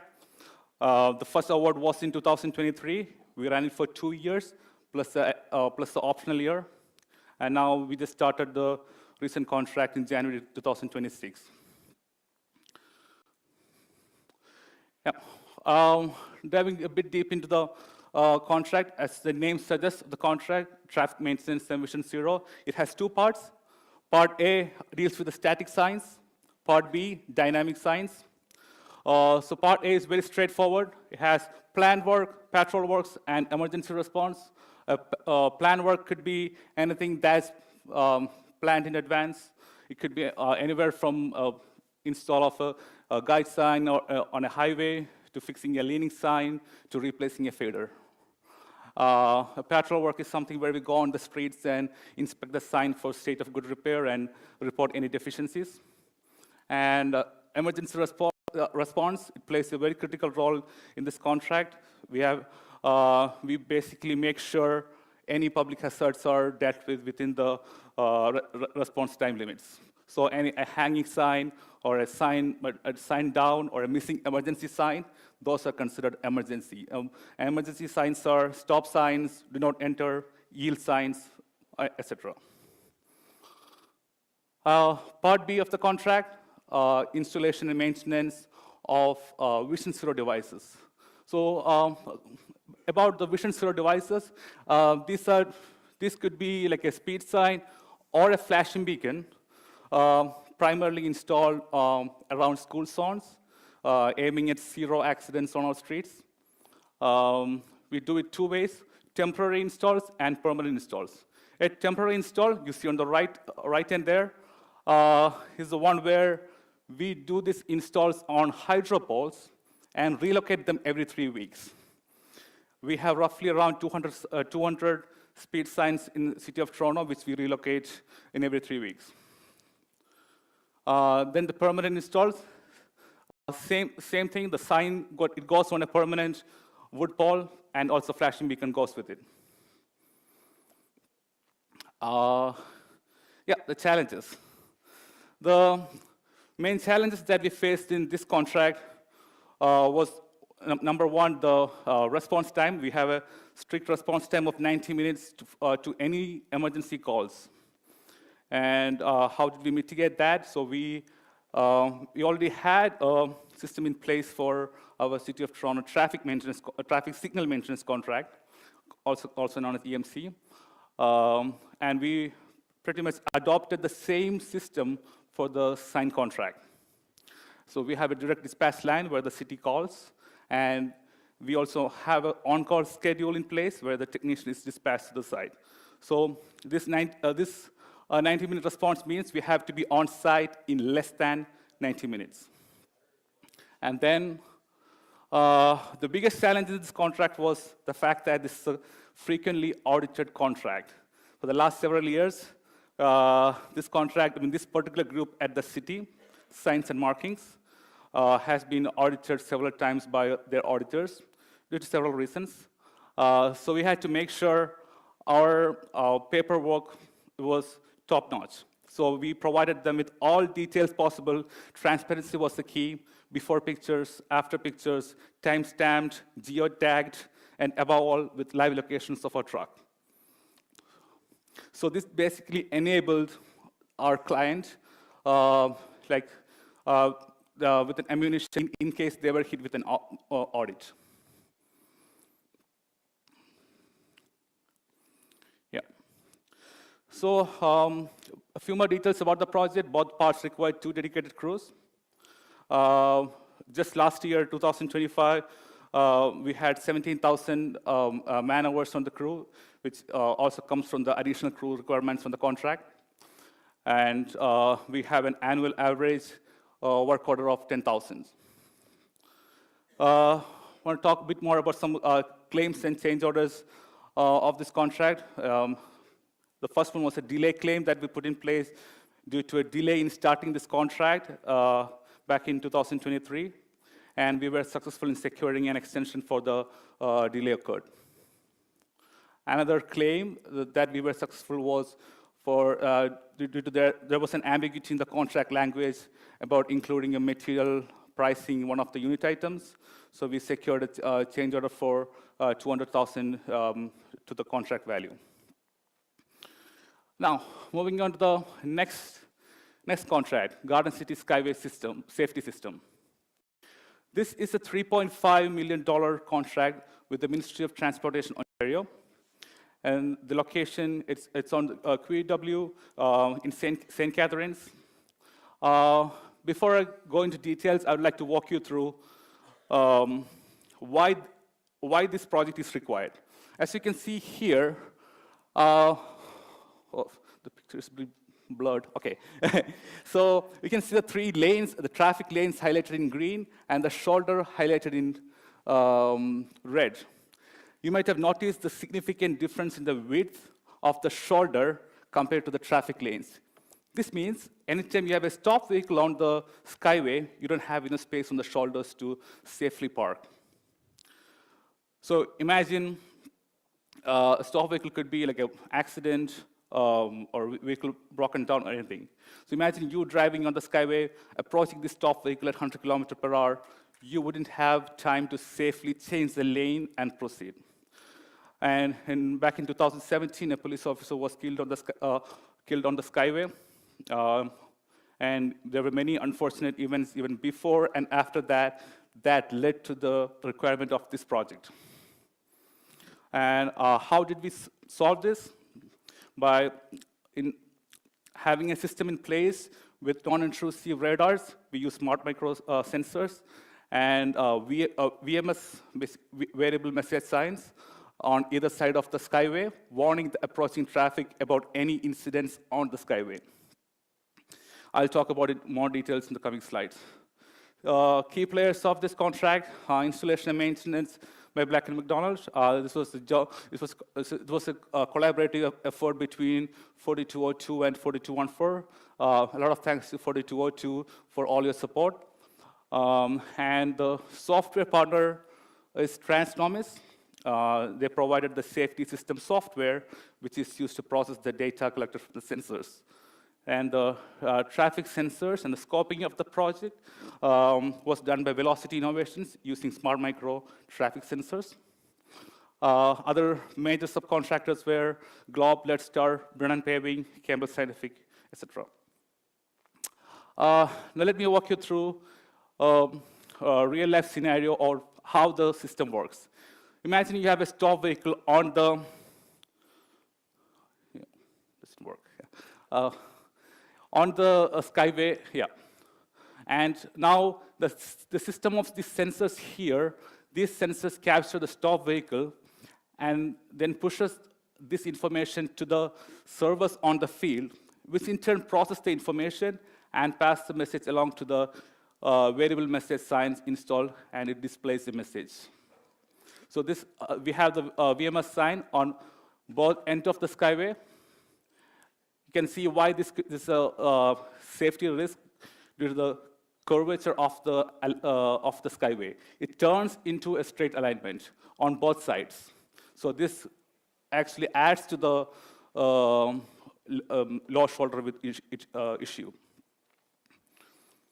So the major challenges that we faced in this contract, mostly the closure requirements. Anytime we had to work on the skyway, it required closures for the full length of the skyway, and a coordination with multiple agencies involved, even St. Lawrence Seaway, where the ships go under the skyway. How did we mitigate this? We a lot of meetings, advanced planning of all the works, and then rigorous testing. So we installed all the components that went into this system. The major one was the live drive-through, where we simulated possible scenarios on the skyway and made sure the appropriate messages are shown on the message signs. So this is the end result of the project. This is a sensor view. It's a short video. The black rectangles that you see there is the sensors, and the color dashes moving are the vehicles that are being detected, separated by lane, classified by vehicle type. And this is the final view of the dashboard of what our client sees.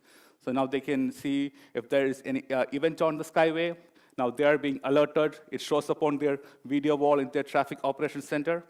And also they can see what message is being displayed on the VMS signs on the skyway. So in this case, there is a message on that side, but there is no message being posted on this side. So each VMS is for each approach.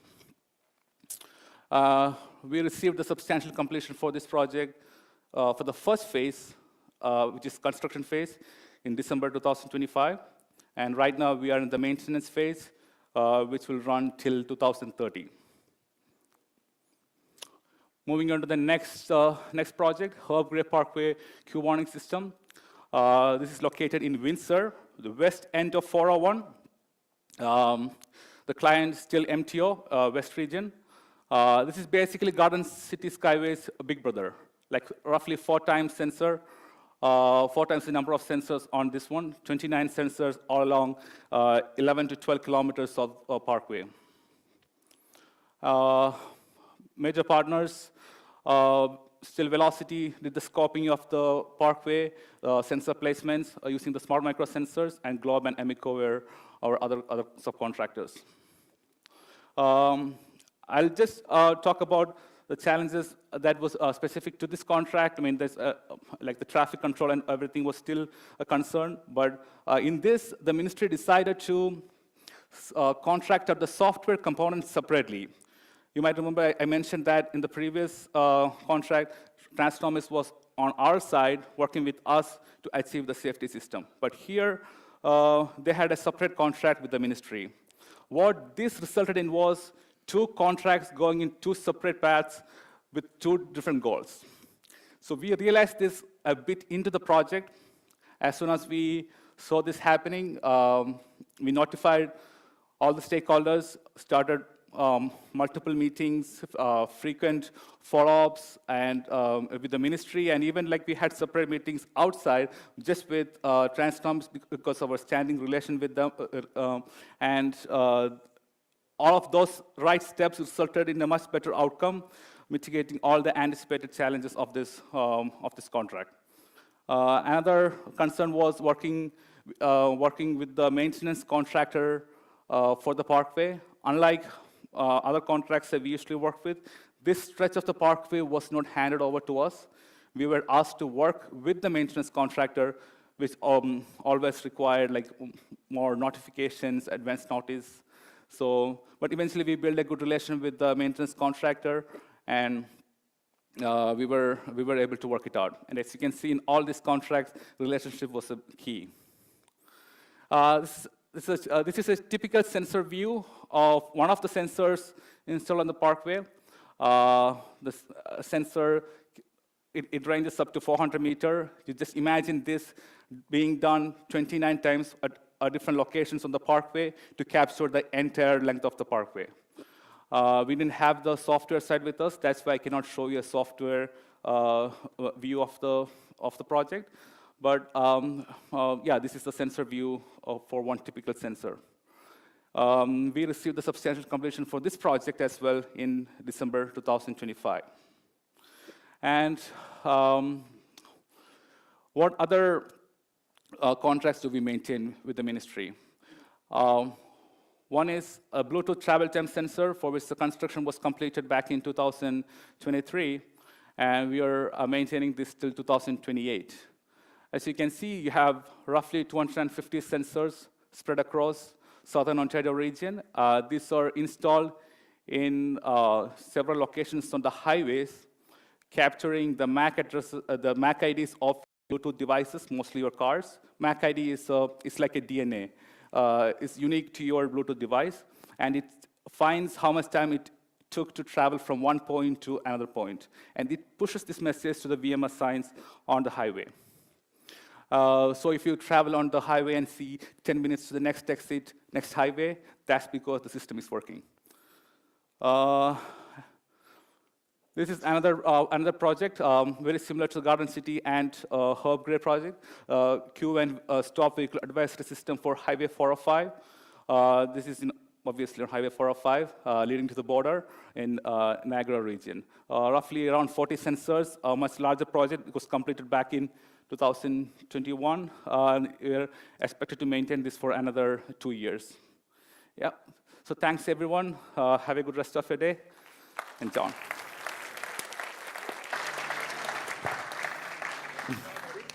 Thanks, Anto. Moving on, I'd like to go on to our Velocity Innovations. It's a new division that was started last year. It's a distribution company, so I'd like to call Peter Short, AKA Pierre Lacourte, our Sales and Operations Manager. Oh my God.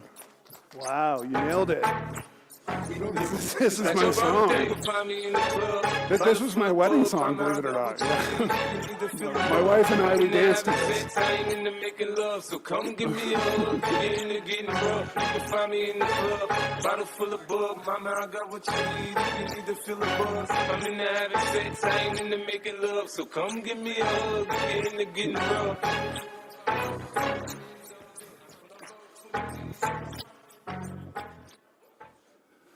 Wow, what an intro. I'm honored. What's that? That's actually, I didn't catch that until now. Yeah, go Shorty. That's really good. Wow, I think I should just end it now. My name's Pete Short. I'm the Sales and Operations Manager for Velocity Innovations. And I'm going to talk a little bit today about a project I've been working on for the last year or so, Velocity. You don't have to say the innovations part. It's we just had to add that for copyright reasons. It's just Velocity. It sounds cool. Yeah, we've put a lot of blood, sweat, and tears into this. Myself, Afra, John, just like building this. Others that are in here as well. Ronak, Stephanie, who else is here? Lots, Corey, tons of people. It's a team effort. But I want to tell the story about how this all came together. So, everyone in the ITS industry knows that infrastructure is changing.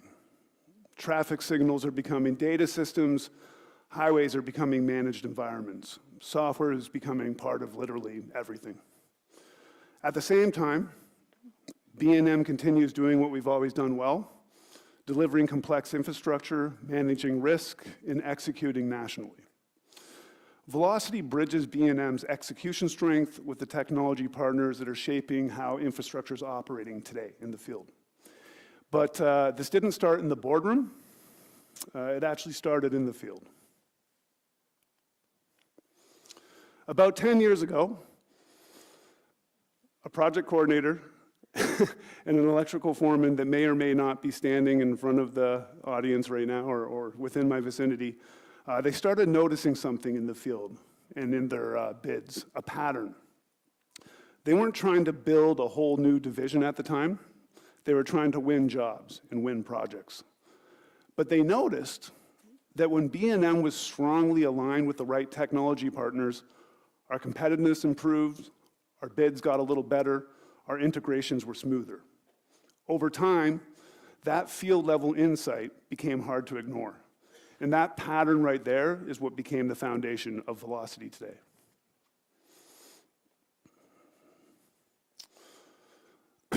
Sorry. We all know contractor and supplier alignment influences outcomes in Canada.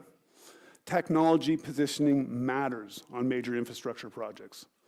This is why we've been pursuing relationships with the leading tech companies in the ITS sector. That said, at the beginning, when the relationship between B&M and certain suppliers remained informal, ambiguity started to creep in.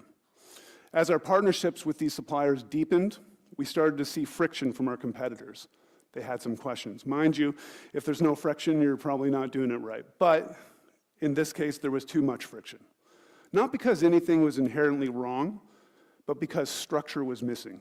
Velocity was about removing that ambiguity and allowing for clarity. This model has produced measurable outcomes. Look at the projects.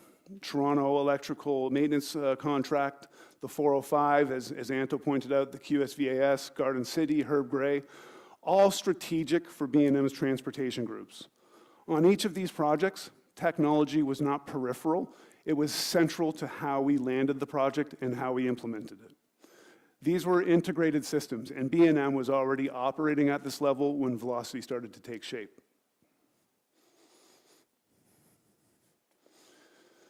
I came into B&M after MAP and the EMC project had already launched, but what I walked into was pretty telling. B&M had worked with Transnomus, an up-and-coming Canadian software developer, to deploy MAP, a maintenance tracking system integrated directly into Toronto's traffic management center. It improved maintenance tracking. It strengthened coordination inside the city's traffic management center, but most importantly, it showed something bigger. It showed that B&M could help design and supply systems that not only function better, but install and maintain them as well. It showed that we could help deliver solutions our clients hadn't even thought of yet. Really, they had never even thought of doing something like this. Velocity is here to build on that capability, make it repeatable, and do it without the friction. Oh, I'm not done yet. I'm going to talk a little bit about MAP, about actually how it works in practical terms. MAP tracks both unplanned and planned maintenance across the city. It automatically captures start and finish times through geotab integration. When a crew arrives on site, it logs it. When they leave, it logs it. It creates a complete historical record of all the work performed across the city. It monitors assets like traffic signals, modems, controllers, timers, signal heads, PXOs. It connects maintenance activity with device-level tracking. So you're not just closing work orders anymore, you're building a living operational history of the entire signal network. That creates transparency. Transparency for B&M and for the city. It protects accountability. It supports reporting, and it shifts maintenance from reactive to data-informed. B&M wasn't just delivering infrastructure at this point. That's kind of what became clear to me when I came on the team. We were operating at a systems level, and Velocity exists to make that level of capability intentional and scalable. From friction to structure. As partnerships strengthened, informal alignment created friction. Other contractors had questions. Suppliers were navigating gray areas. Velocity formalized those relationships with our suppliers, made exclusivity feasible, and removed the perception of conflict. Roles became clear, boundaries were defined, and once that structure was in place, collaboration increased. Clarity reduced the noise from our competitors, the noise with our end users and our clients, and we started getting more collaboration from them instead of pushback. What Velocity actually is. Velocity essentially combines B&M's well-respected execution strength with structured technology partnerships. That creates an integrated delivery model, a turnkey solution model, something that Afra and John have been saying for years, Anto as well. It doesn't replace what B&M offers, it strengthens B&M and makes it harder for our competitors to compete with us.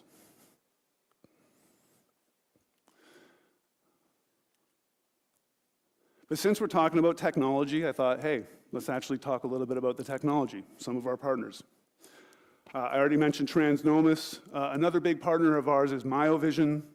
They are leading in the industry right now when it comes to video-based AI and data analytics.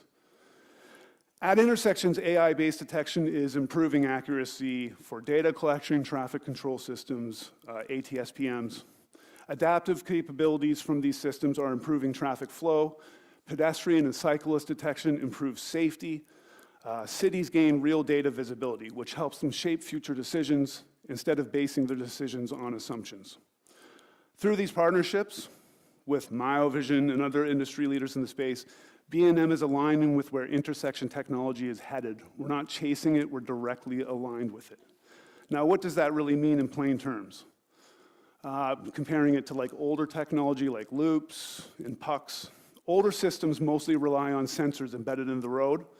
They detect that something passed over a spot, but they don't really know what it is. AI-based video detection actually understands what it's seeing. It can tell the difference between a vehicle, a pedestrian, and a cyclist. It can see how many cars are waiting at a red light. It can recognize when someone is standing in the corner waiting to cross. That allows the signal system to respond more intelligently.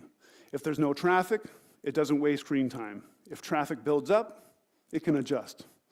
Beyond that, it creates usable data. Cities can measure congestion. They can understand delay. They can identify safety concerns at specific intersections. They can justify infrastructure investments with real performance numbers instead of assumptions. And because these systems are software-driven, they can improve over time. They can evolve through updates. You don't have to completely replace all the hardware. That means better long-term value. So, not just better detection, better software, smarter intersections, clear visibility, and infrastructure that just keeps improving. This is the way things are going no matter what we want to do. And Velocity is trying to ensure that B&M is structurally positioned inside this inevitable shift. Intelligent highway systems. As Anto pointed out, I won't go as deep into it as he does, but I'm just going to talk a little bit about it. On highways, our smart micro radars are improving detection. Transnomus, the same software partner Anto mentioned, and that we utilize for the maintenance contract operations in Toronto, supports the corridor level management that we're seeing right here. Together, hardware and software were integrated, and importantly, they were integrated by B&M for the first time, which created a solution the MTO had never even seen before. Projects that Anto mentioned, like the 405, QSVAS, Garden City Skyway, Herb Gray Parkway, showed that integration matters, and B&M has proven that we can deliver it. To understand the impact of that integration, it helps to look at how the system actually functions. Radar systems monitor vehicle movement across multiple lanes at highway speeds in all weather conditions. It has to be working 24/7 and 99% plus accuracy. They automatically detect issues such as sudden slowdowns, stopped vehicles, or abnormal traffic patterns.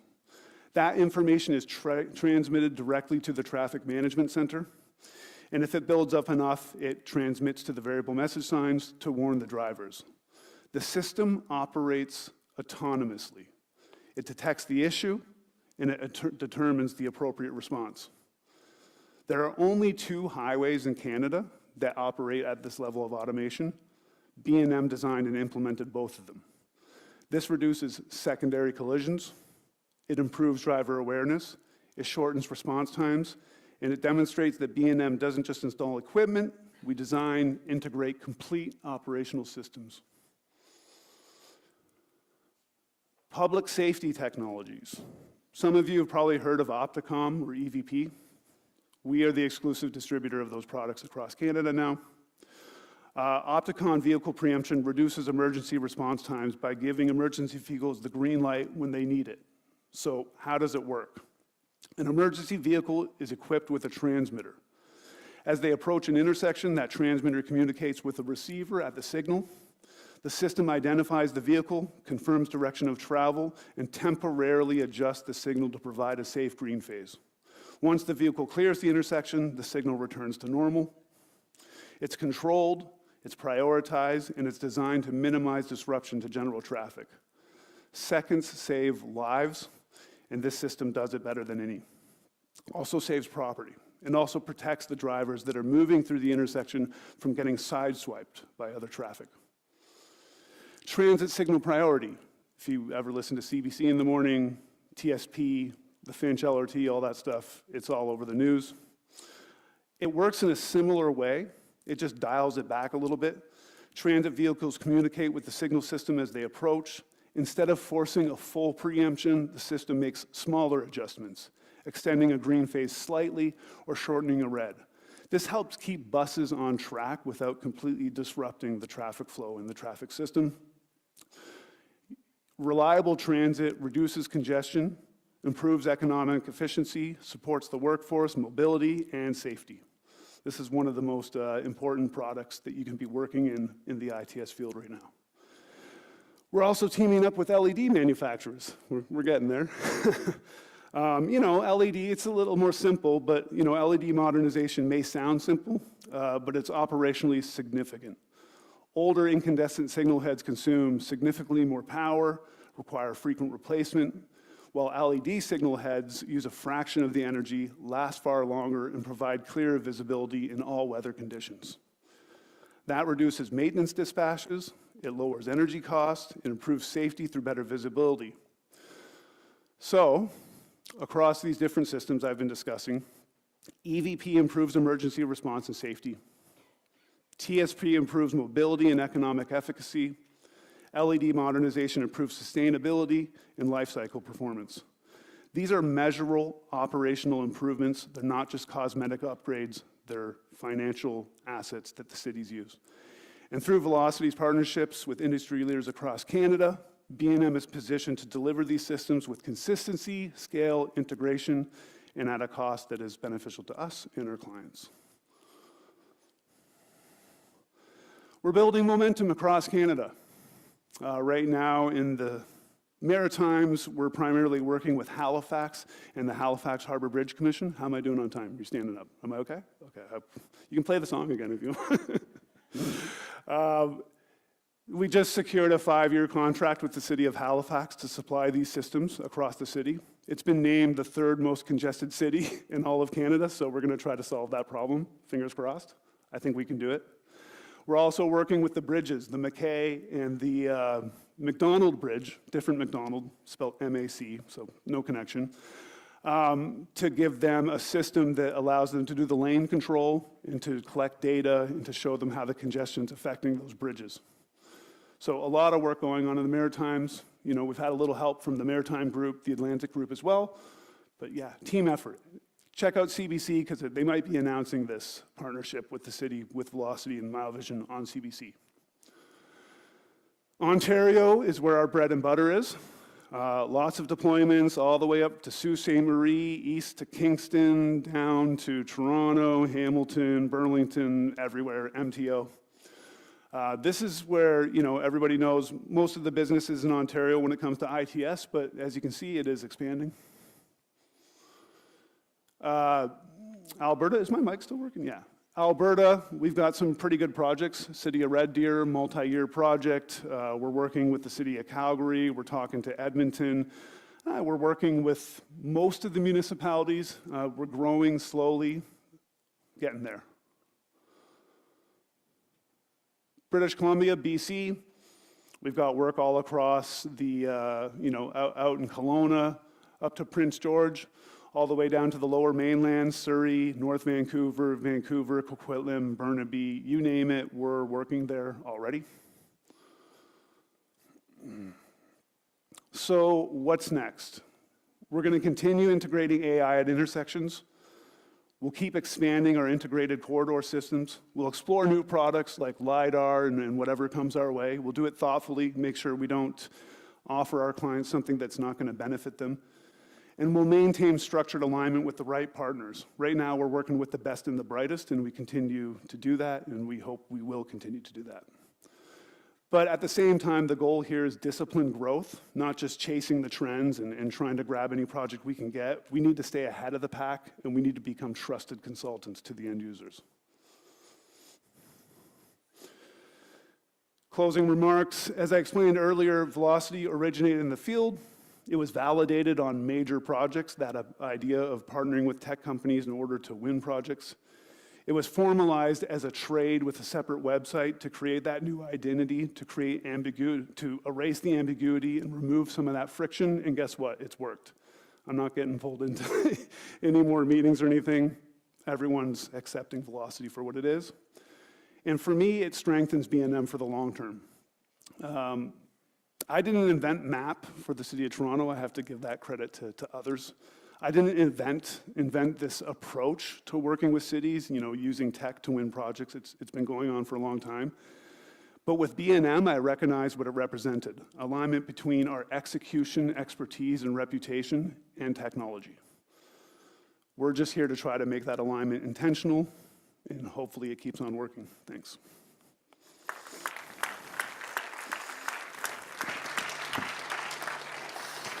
Thanks, Peter. Just one quick comment before I bring up our final speaker. Teams, office staff, field staff, other divisions, none of these projects are capable without your contributions. So thank you very much for all your efforts, moving away, going out of town, everything that goes along with that. It's really, really appreciated.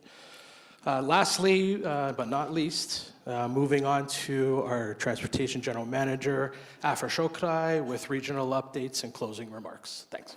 Thank you. Can you hear me?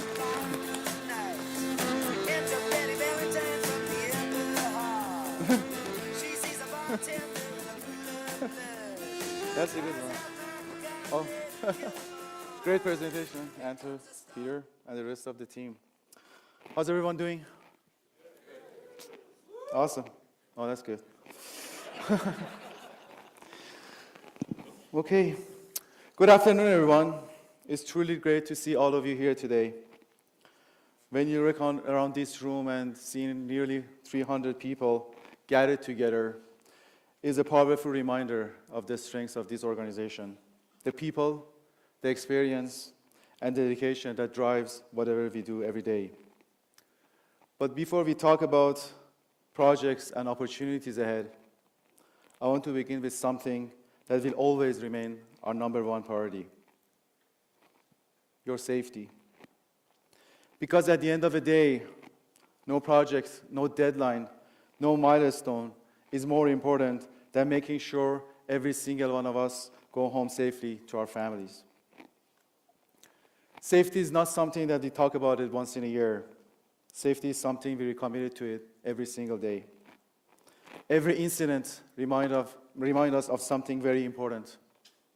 Every incident is preventable. And it's our collective responsibility, from leadership to supervisor to the field guys, to look out for each other, speak up when something doesn't make sense, and never accept the shortcuts. Remember, safety is not the policy. Safety is a mindset. And when that mindset becomes part of our daily habits, it protects not only us, but also the people working close to us. So as we move on to another busy year, let's continue raising the bar and making sure safety remains the foundation of everything we do.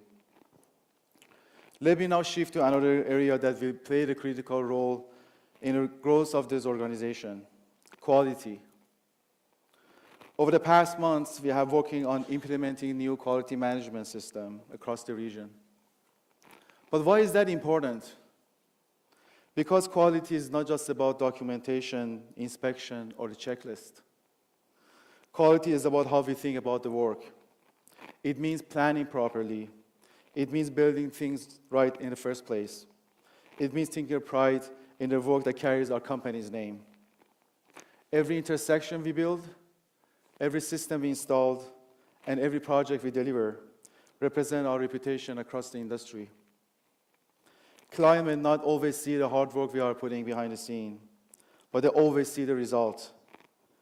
But systems do not create the quality. People like yourself create the quality. Quality becomes real when each one of us take the ownership and ask a simple question: is this the best work we can deliver? When that question becomes part of our culture, excellence becomes the outcome. Now let's talk about the future. One of the questions is often asked and comes up is, what does our pipeline look like? I'm pleased to say across the region, the outlook remains strong. We are seeing significant opportunities across multiple areas, including transportation infrastructure, civil utilities, substation, engineering services. This diversity is one of our greatest strengths. It allows us to serve a broad range of the clients, adapt to changing market conditions, and continue building a strong and sustainable business. Across all these sectors, we are actively pursuing major projects, expanding our relationship with our clients, and positioning ourselves for the long-term growth. And these opportunities are not happening by a chance. These are the result of the work that you do every day, the professionalism you bring to the field, the relationship you build with the clients, and the reputation that all of you continue to strengthen across the industry. That reputation opens doors. And together, we will continue to turning those opportunities into a successful projects.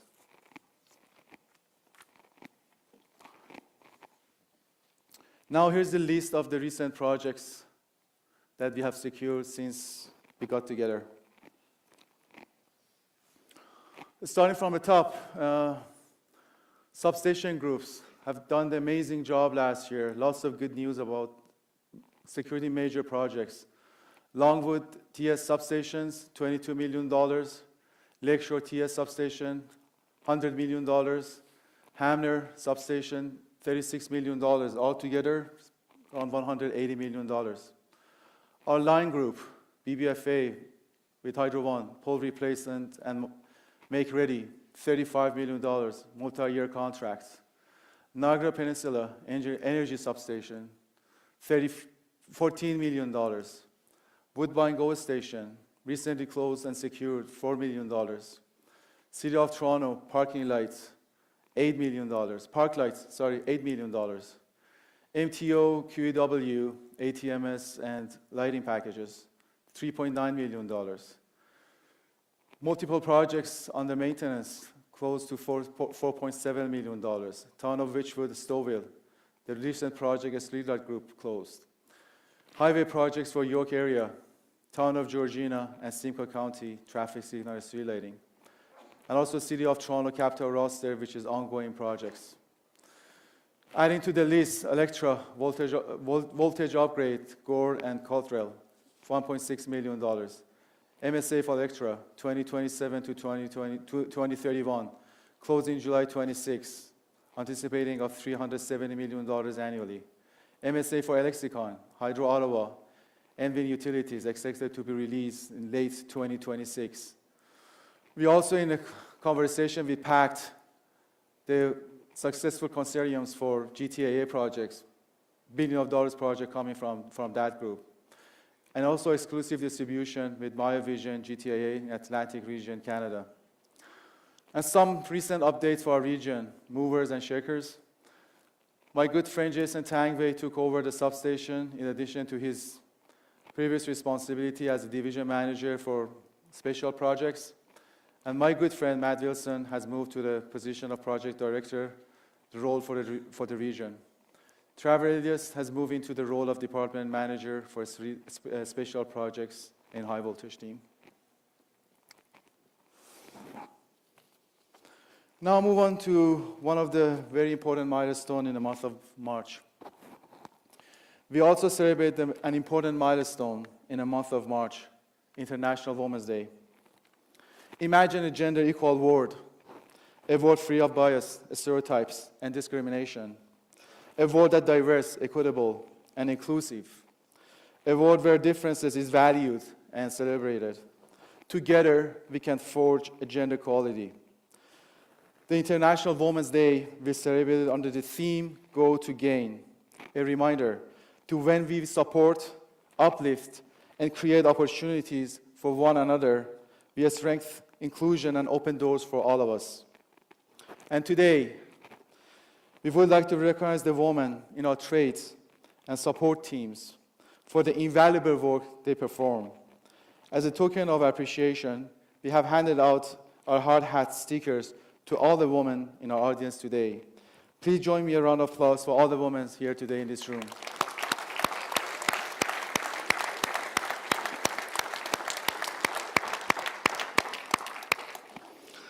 And as we speak, there's a company-wide town hall with Bruce McDonald, our co-CEO, and Denise Aliba, the VP of HR. They will explore Black&McDonald's learning culture and promote our learning tools to support the growth of the company. But before I close, I want to talk about something that is often less visible, but equally important: mental health and taking care of each other. The work that we do could be very demanding. Deadlines, responsibilities, field condition, long hours, all of these things can create pressure. And sometimes we forget that behind every role, behind every job title, behind every hard hat, there is a person. someone who may dealing with challenges that we don't always see. That's why building a strong organization also meaning the building supportive culture, a culture where we check in with one another, where asking for help is not the sign of weakness, and we look out for our colleagues the same way that look out for safety at the job site. Because when people feel supported, respected, and valued, they do their best work, and more importantly, they thrive. Let me leave you with one final thought. Organizations succeed because of a strategy, technology, and systems. But great organizations succeed because of people. People who care about safety, people who take pride in quality, people who look out for one another. When you bring those things together, we build something very powerful. And looking around this room today, I'm confident that together we'll continue building a strong future for our company and the community we serve. Thank you for your dedication, your professionalism, and the work you do every day. Let's keep moving forward, safety with quality and together. Thank you.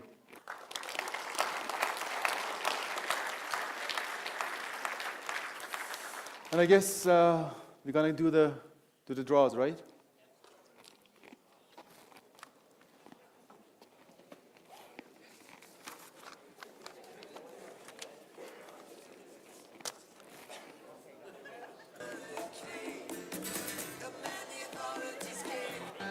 What is that? Oh.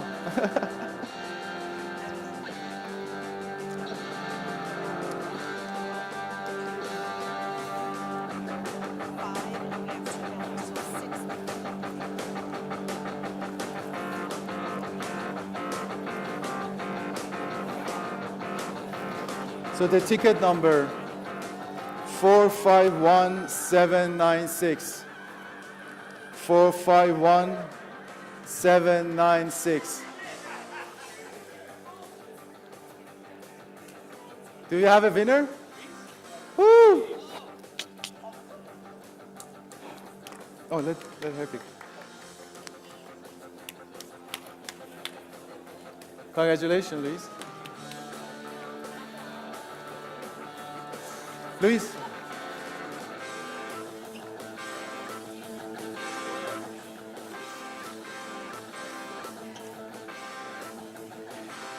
Four 461-835. 461-835. Congratulations.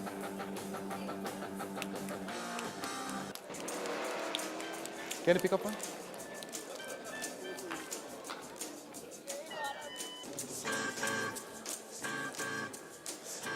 Four 50959. 450959.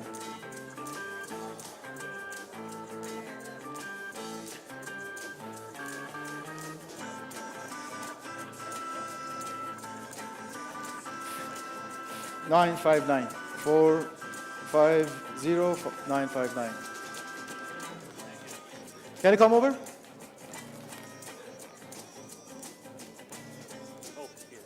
No, just pick one. Yeah. 938030. 938030. Do we have a winner? 030.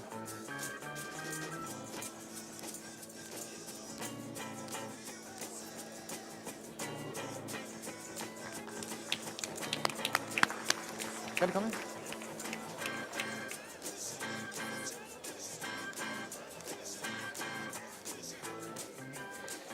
Four 51792. 451792. Emily, okay, that's good. 792.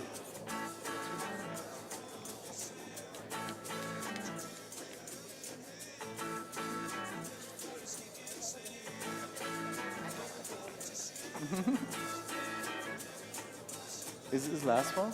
Two more? 451830. 451830. Do we have a winner? 451830. No? 451797. 451797. Once, twice.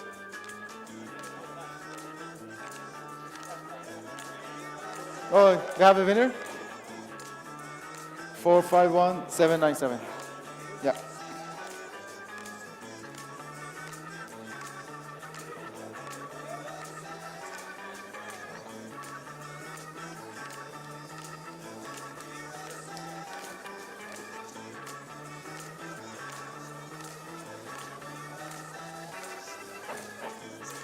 Four six one 166. 461166. Oh, come on.